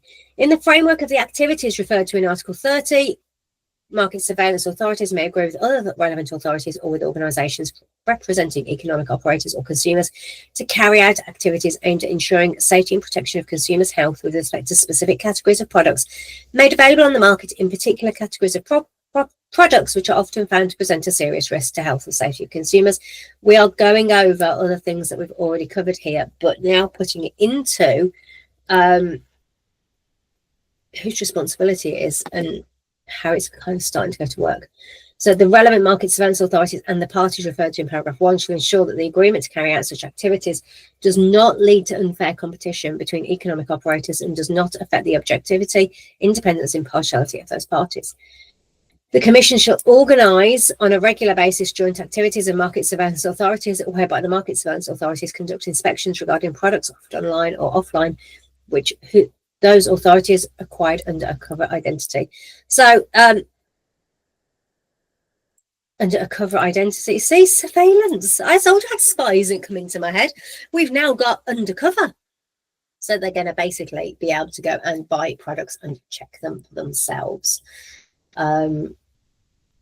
which I think I'd kind of figured out they were likely to do anyway, but it's just very clearly here that there is going to be a budget, I suspect, where they go and buy the products and check them, both for labelling, information, the offers, covering basically everything you have to do, they're going to be checking. A market surveillance authority may use any information obtained as a result of the joint activities carried out as any part of investigation taken by it regarding its safety of products. So it may use any information. So even if it's been obtained through undercover work, they can use that information as they see fit when it's regarding the safety of products. The Market Surveillance Authority concerned shall make the agreement on joint activities, including the names of the parties involved, available to the public, and shall enter the agreement in the information and communication system referred to, and shall make that agreement available on the SafetyGate portal. Article 32. Simultaneous coordinated control actions of market surveillance authorities, otherwise known as sweeps. The market surveillance authorities concerned shall conduct simultaneous coordinated control actions, sweeps of particular products or categories of products with the objective of checking compliance with this regulation. Unless otherwise agreed by the market surveillance authorities involved, sweeps shall be coordinated by the Commission. The coordinator of the sweep shall, where appropriate, make the aggregated results publicly available. When conducting sweeps, sorry, I think sooty and sweeps. The market surveillance authorities involved may use the investigation powers set out in Chapter 5 and other powers conferred upon them by national law. Market surveillance authorities may invite Commission officials and other accompanying persons authorised by the Commission to participate in sweeps. So basically, if they are seen that there's a particular range of products or categories of products, they're going to go all in and do a blitz on those. Chapter 8, right to information and to a remedy. Article 33, information between authorities and general public. Information available to authorities of member states or to the Commission relating to measures on products presenting risks to health and safety of consumers shall in general be made available to the public in accordance with the requirements of transparency without prejudice to the restrictions required for monitoring and investigation activities. In particular, the public shall have access to information on product identification, the nature of the risk and measures taken. That information shall also be provided in accessible formats for persons with disabilities. Member states and that Commission shall take the necessary steps to ensure that officials, agents are required to protect information obtained for the purposes of this regulation. That information shall be treated as confidential in accordance with Union and national law. Protection of professional secrecy shall not prevent the dissemination to the competent authorities of member states and to the Commission of information relevant for ensuring the effectiveness of market monitoring and surveillance activities. The authorities receiving information covered by professional secrecy shall ensure its protection in accordance with Union and national law. Member states shall give consumers and other interested parties the opportunity to submit complaints to the competent authorities or product safety on surveillance and control activities related to specific products, as well as on instances where remedies offered to consumers in case of product recalls are not satisfactory. Such complaints will be followed up appropriately. The competent authorities shall provide the complainant with appropriate information on the follow-up in accordance with national law. Article 34. Oh, the SafetyGate portal. Am I right in thinking this is the third version of the SafetyGate?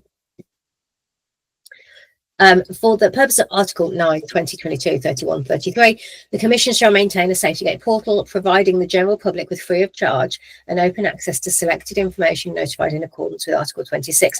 I'm imagining that this SafetyGate portal is, you've got the free section, you've got the section then that depending on your role, you can sign into and submit your information. And then you've got that rapid alert system version in there as well. I don't know, it's funny how you kind of start to picture things, isn't it? Maybe you have a completely different version of this than I have in your head. The SafetyGate portal shall have an interface which is intuitive for users, and the information provided on that portal shall be easily accessible by the public, including persons with disabilities. Consumers and other parties shall have the possibility to inform the Commission of products that may present risk to health and safety of consumers through a separate section of the SafetyGate portal. The Commission shall give due consideration to the information received, and after verification of its accuracy where appropriate, forward that information to the relevant member states without undue delay to ensure the information is appropriately followed up. The Commission shall inform consumers and other interested parties of its action. The Commission shall, by means of an implementing act adopt the modalities for the sending of information by consumers in accordance with paragraph 3, as well as for transmission of such information to the national authorities concerned for possible follow-up. The implementing act shall be adopted in accordance with the examination procedure referred to in Article 46. I mean, if we were going through this with an absolute fine-tooth comb, we'd nip to Article 46 now and make sure we knew exactly what that was. So if you've ever got any of these areas on here where you're going, oh, but what is that? You have to go back. And if it refers to other articles, you have to go back and just read it in alignment with those other articles as well. By 13th of December 2024, the Commission shall develop an interoperable interface that allows providers of online marketplaces to link their interfaces to the Safety Gate portal. What I find interesting here is 13th of December is the date where this all happens. Well, the Commission only has to develop this interface by the 13th of December that allows providers of online marketplaces to link their interfaces. So they're not giving the online marketplace much time to actually do the linking. Yeah. The Commission shall adopt implementing acts specifying the implementation of the interoperable interface on the safety. That's a fun phrase, interoperable interface on the Safety Gate portal in accordance with paragraph 5, in particular concerning the access to the system and its operation. Those implementing acts shall be adopted in accordance with the examination procedure referred to in 46.3, Article 35, and we obviously haven't read 46 yet. Information from economic operators and providers of online marketplaces to consumers on product safety. In the case of a product recall where certain information has to be brought to the attention of consumers to ensure the safe use of a product, a safety warning, economic operators, in accordance with their respective obligations as provided for in Articles 9, 10, 11 and 12, and providers of online marketplaces in accordance with their obligations as provided for in Article 22, 12, to ensure that all affected consumers that can be identified are notified directly and without undue delay. And this is direct communication, direct to their inbox. Economic operators and, where applicable, providers of online marketplaces that collect their customers' personal data shall make use of that information for recalls and safety warnings. So actually it says where they collect customers' personal data. So maybe guest checkout is still allowed. Where economic operators and providers of online marketplaces have in place product registration systems or customer loyalty programs enabling the identification of products bought by consumers for purposes other than contacting their customers with safety information, they shall offer the possibility to their customers to provide separate contact details only for safety related purposes. The personal data collected for that purpose shall be limited to the necessary minimum and shall only be used to contact consumers in the event of a recall or safety warning. I'm going to just go through that again because that has impact. Economic shall offer the possibility to their customers to provide. It says shall offer. It's inferring that you have to. Now, whether they take into account that's not necessarily that easy to maintain a separate list of customers where you only are able to contact them with safety information for SMEs and micro enterprises. We'll have to wait and see when they bring out that information. The Commission may, by means of implementing acts, set out for specific products or categories of products requirements to be met by economic operators and providers of online marketplaces to provide the possibility for consumers to register a product they have purchased in order to be notified directly in the case of product safety recall or safety warning in relation to that product. These implementing acts shall be adopted in accordance with examination procedure referred to in Article 46.3. They may, by means of implementing acts, set out for specific products or categories of products requirements to be set.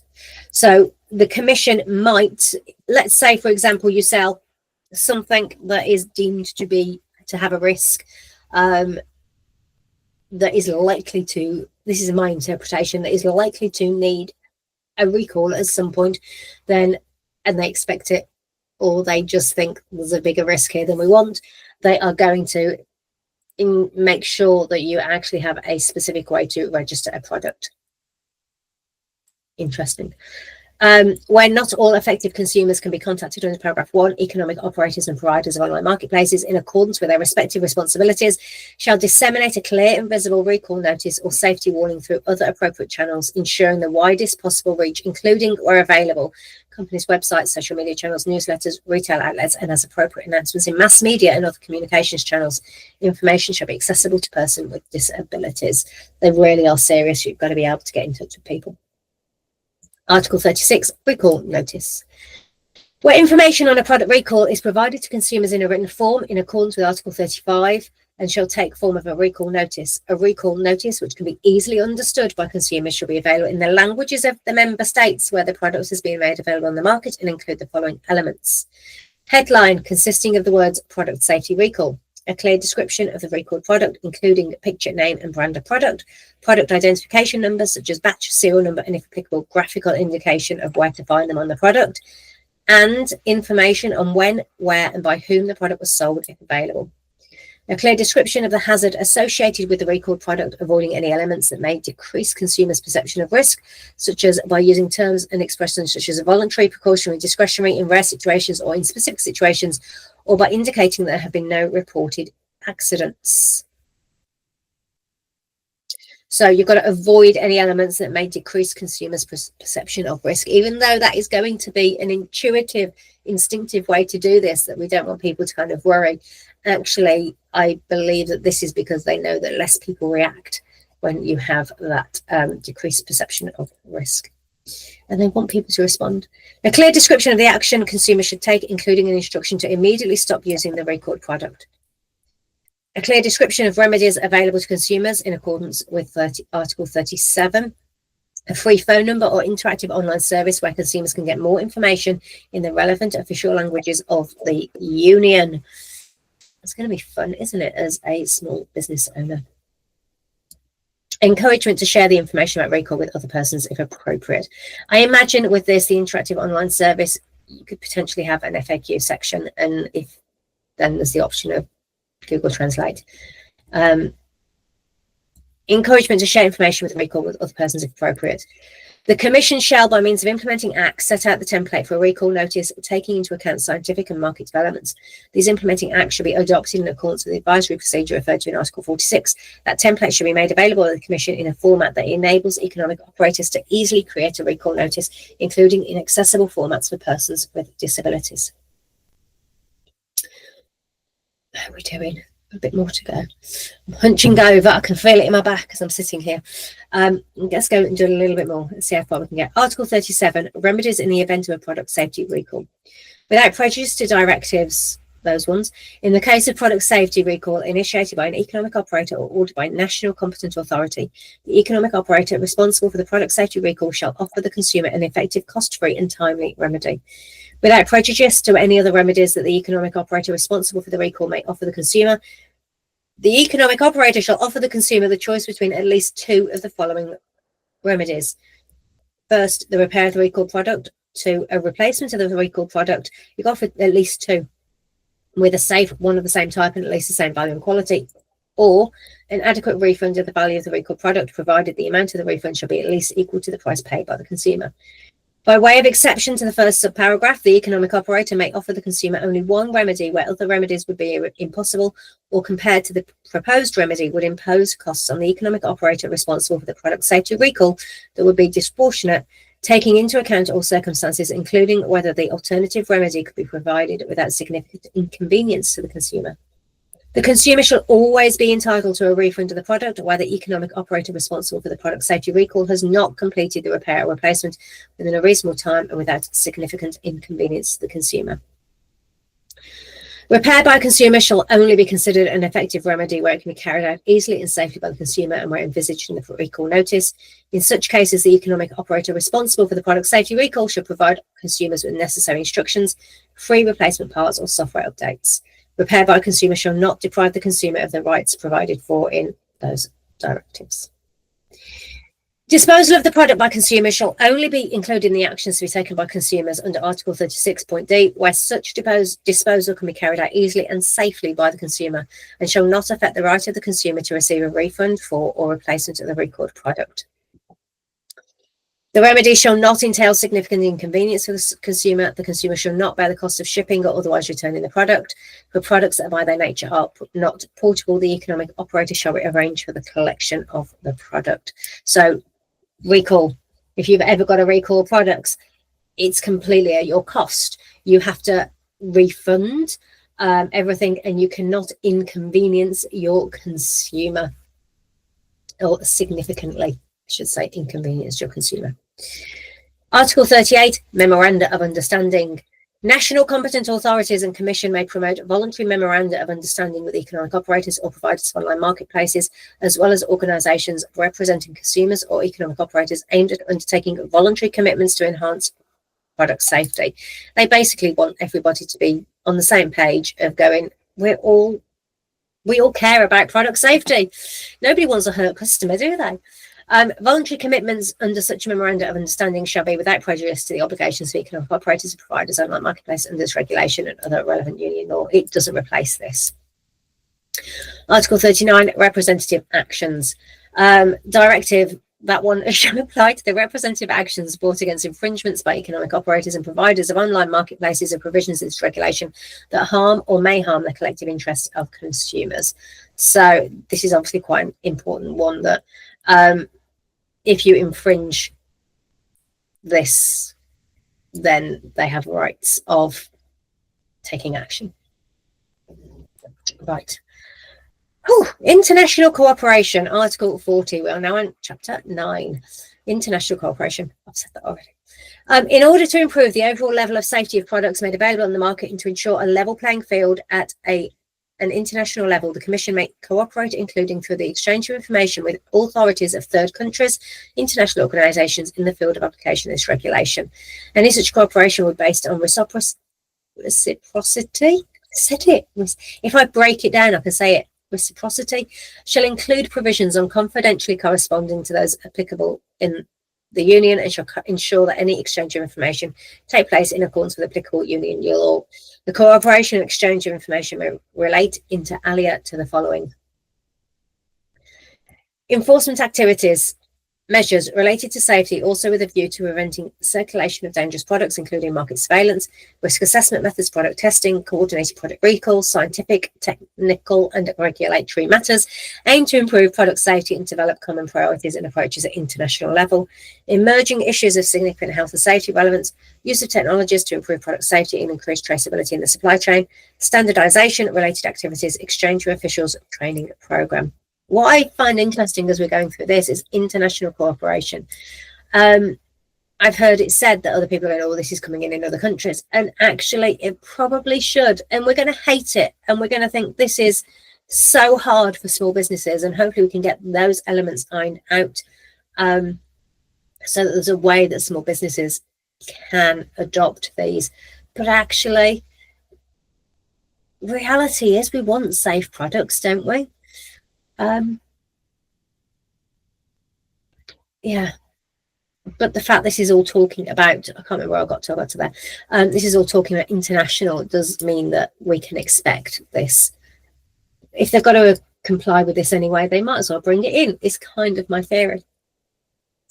The Commission may provide third countries or international organisations with selected information from the SafetyGate Rapid Alert System and receive relevant information on the safety of products, on preventative, restrictive and corrective measures taken by those third countries or international organisations. The Commission shall share such information with national authorities where relevant. Information exchange related in paragraph 2 takes the form of either non-systematic exchange in duly justified and specific cases, or a systematic exchange based on administrative arrangements specifying the type of information to exchange and modalities for the exchange. Basically, if there's something urgent, they can pick up the phone and talk to each other or send an email, and this is, we have a format for sending information regularly between us. Full participation in the SafetyGate Rapid Alert System may be open to applicant countries and third countries, provided their legislation is aligned with relevant Union law and they participate in European standardisation system. Such participation shall entail the same obligations as for participation in the SafetyGate Rapid Alert System, should be based on agreements between the Union and these countries according to arrangements defined in those agreements. Any information exchange under this article, to the extent it involves personal data, be carried out in accordance with Union data protection rules. Good old GDPR. Personal data shall only be transferred to the extent that such exchange is necessary for the sole purpose of protection of the health and safety of consumers. So basically, health and safety of consumers is a legal requirement, so it takes precedence over some other levels. It's one of your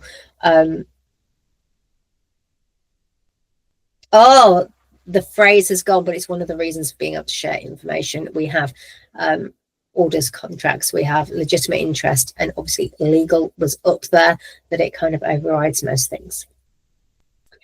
The information exchange pursuant to this article should be used for the sole purpose of protection of health and safety or of consumers. Financial provisions, Chapter 10, Article 41. The Union shall finance the following activities in relation to the application of this regulation: performance of tasks of the Consumer Safety Network, the development and operation of the SafetyGate Rapid Alert System, including development of electronic interoperability solutions for the exchange of data between the SafetyGate Rapid Alert System and national market surveillance. Do we need this bit? They're not going to finance anything as far as we're concerned as small businesses, other than making information available and having the platform to put information in as needed. So I'm going to skip that one. I don't think I'm going to regret that later. Article 42, protection of unions' financial interest. The Commission shall take appropriate measures to ensure the actions financed in this regulation are implemented at the financial interests of the union are protected by application of preventative measures against fraud, corruption, and any other. So yeah, I'm probably going to skip this section as well. Power of audit on the basis of documents. This is really just covering their own arses. I pause then to go, if I actually really wanted to say I've got to cover their own arse. With a view to establishing whether there's been fraud or corruption, so spot checks, so basically make sure the money is spent properly and that it's all working. So let's get to Chapter 11 of Final Provisions, liability. Any decision taken pursuant to this regulation that imposes restrictions on the placing or making of a product available on the market or requires its withdrawal or its recall shall not affect the assessment of liability of the party concerned in the light of the national law applicable in the question case. This regulation shall not affect Council Directive, that one. Penalties. Member States shall lay down the rules on penalties applicable to infringements of this regulation that impose obligations on economic operators and providers of online marketplaces, and shall take all measures necessary to ensure they are implemented in accordance with national law. Penalties provided shall be effective, proportionate, and dissuasive. So they've got to be big enough, proportionate to the issue that's happened, but also dissuasive, so big enough to make sure that you don't want to do it again. It isn't a case of wanting this to be oh well, we got it wrong, we'd rather pay, it's cheaper for us to pay the fine than it is to put everything right. They want everything put right, so it's got to be dissuasive. Member States shall, by 13th of December, notify the Commission of these rules and of those measures where they have not been previously notified, and shall notify it without delay of any subsequent amendment affecting them. So interesting, the penalties are at Member State level, and they have to notify the Commission. I wonder if that means, bear with me because I genuinely don't know the answer to this one. I wonder if that means that if you've got something, a product that is on the market in multiple countries, and you're found to need a penalty for whatever reason, for whatever infringements you've done, that actually it's defined. I say you, it's probably not us as small business owners, but the big guys, will they get the penalties from all of the different countries? Do they add up? Or is it just kind of like the first one where there's been an issue that you get the penalty from? I don't know the answer to that. If you know, drop me a comment below. I'm sure all will come clear.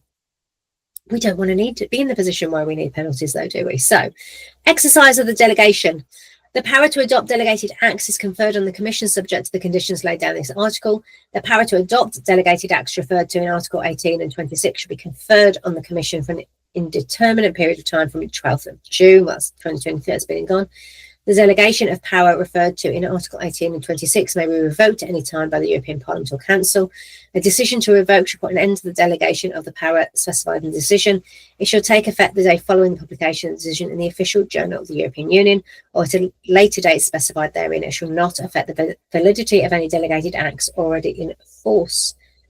Before adopting a delegated act, the Commission shall consult experts designated by each Member State in accordance with principles laid down in the Interinstitutional Agreement of 13th of April 2016 on better law making.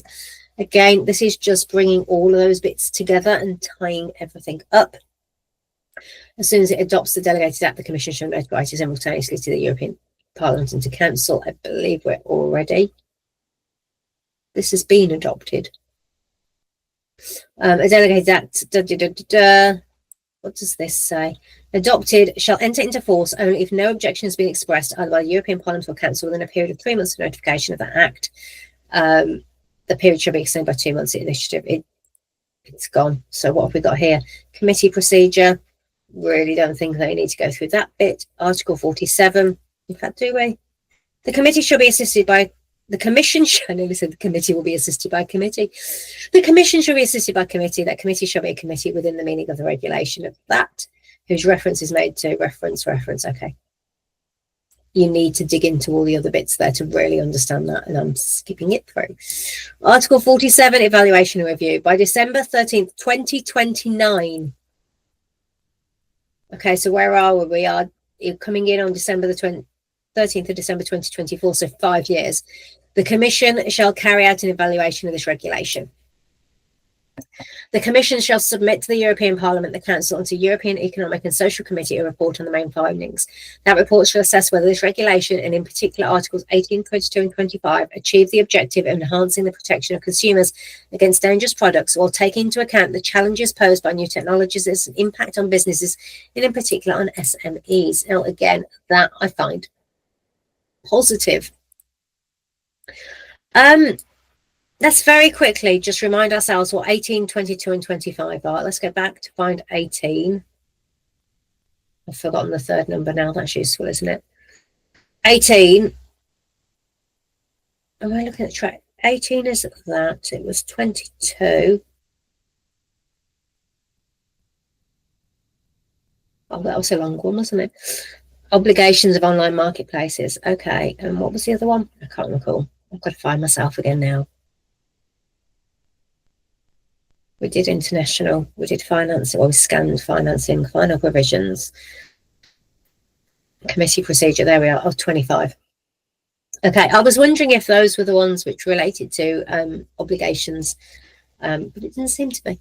But it's ultimately the objective of enhancing the protection of consumers against dangerous products. So basically, by 2029, they want to be getting a lot less, in my theory, to know this is working. They want to be getting a lot less issues going through the system, don't they? Because they want it to have kind of pulled everything in line.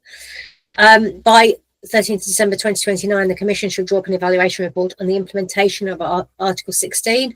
That report shall in particular assess the scope, effects, costs and benefits of that article. The report shall be accompanied, where appropriate, by legislative proposal. I'm not going to scan up to 16.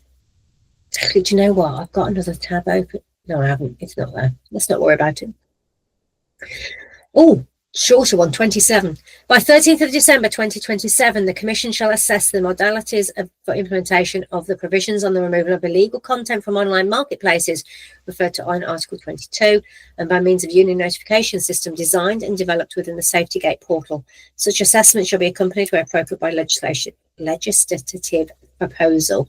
So they've got 23, 24, 25, 26, 3 years on that one, and then 2 years on this one. By 13th of December, Commission shall publish a report on the functioning of the interconnection between information and communication system referred to and the SafetyGate portal referred to, including information on their respective functionalities, further improvements or development of a new interface if appropriate. Oh, blimey, they're already considering that within 2 years they might need a new interface. Right, okay. By 13th of December, the Commission shall draw up an evaluation report on the implementation of Article 44. That report shall in particular assess the effectiveness and deterrent effect of penalties imposed under the article. That report shall be accompanied, where appropriate, by legislative proposal. On request, Member States shall provide the Commission with information necessary for evaluation of this regulation.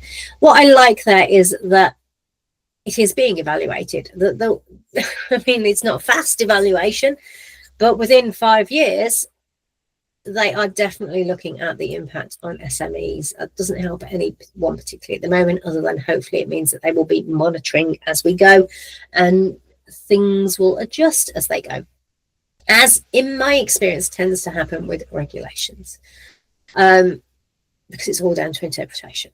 Amendments to regulation. Regulation is amended as followed. Okay, so this regulation is having the following amendments because of this one. I will scan this. Where a European standard drafted in support of regulation that satisfies the general safety requirement laid down in Article 5 and specifies. Right, I think then that this is about standards that are related to the original general safety requirements. So it's just expanding it. Regulation on the Council on General Product Safety, amending. Okay. When a member state or European Parliament considers a harmonised standard or European standard drafted in support of this regulation does not entirely satisfy the requirements and it aims to cover and which are set out in the relevant UK Union harmonisation legislation or in that regulation, it shall inform the Commission thereof with a detailed explanation. To publish or not publish, to maintain. Okay, let's skip that one. Amendment to another directive. I'm not digging into the directives. I'm not digging into all the different regulations either. So I feel like we're going to skip that one. References to the repeal directive shall be construed as references to this regulation and to regulation and shall be read in accordance. So again, if you want, we're checking everything and going back and forth through everything. That's irrelevant information. Article 51, transitional provision. Member states shall not impede the making available on the market of products covered by directive which are in conformity with that directive and which were placed on the market before the 13th of December 2024. Okay, now this one I'm interested in. So member states shall not impede the making available on the market of products covered by directive this. Let's go and find out what that directive is.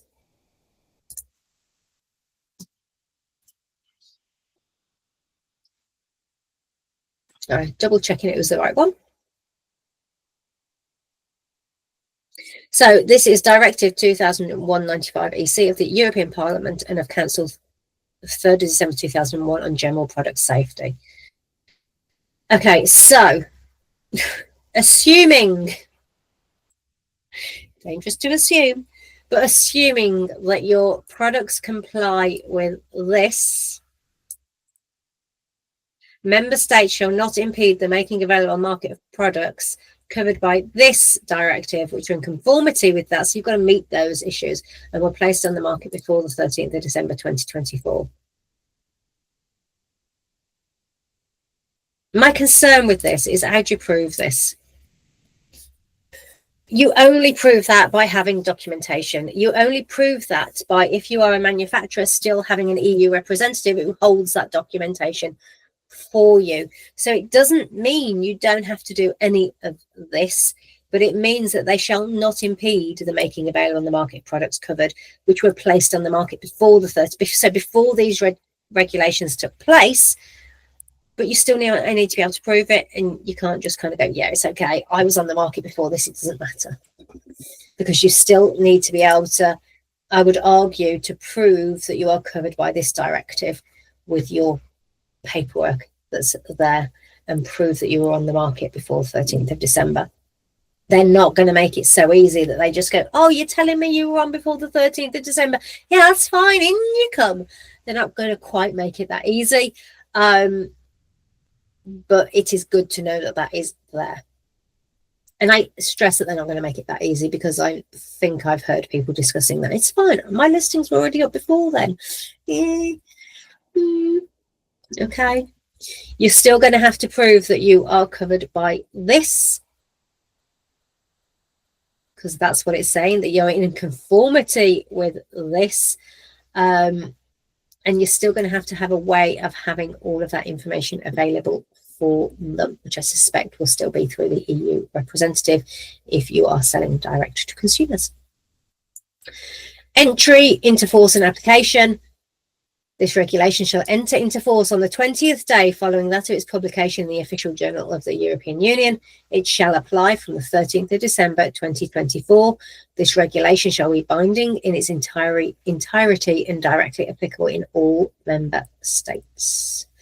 Okay, so then we have all of these bits that I'm not kind of going to go through, but we're just going to scan through until we get to the very end. There we go, we did it.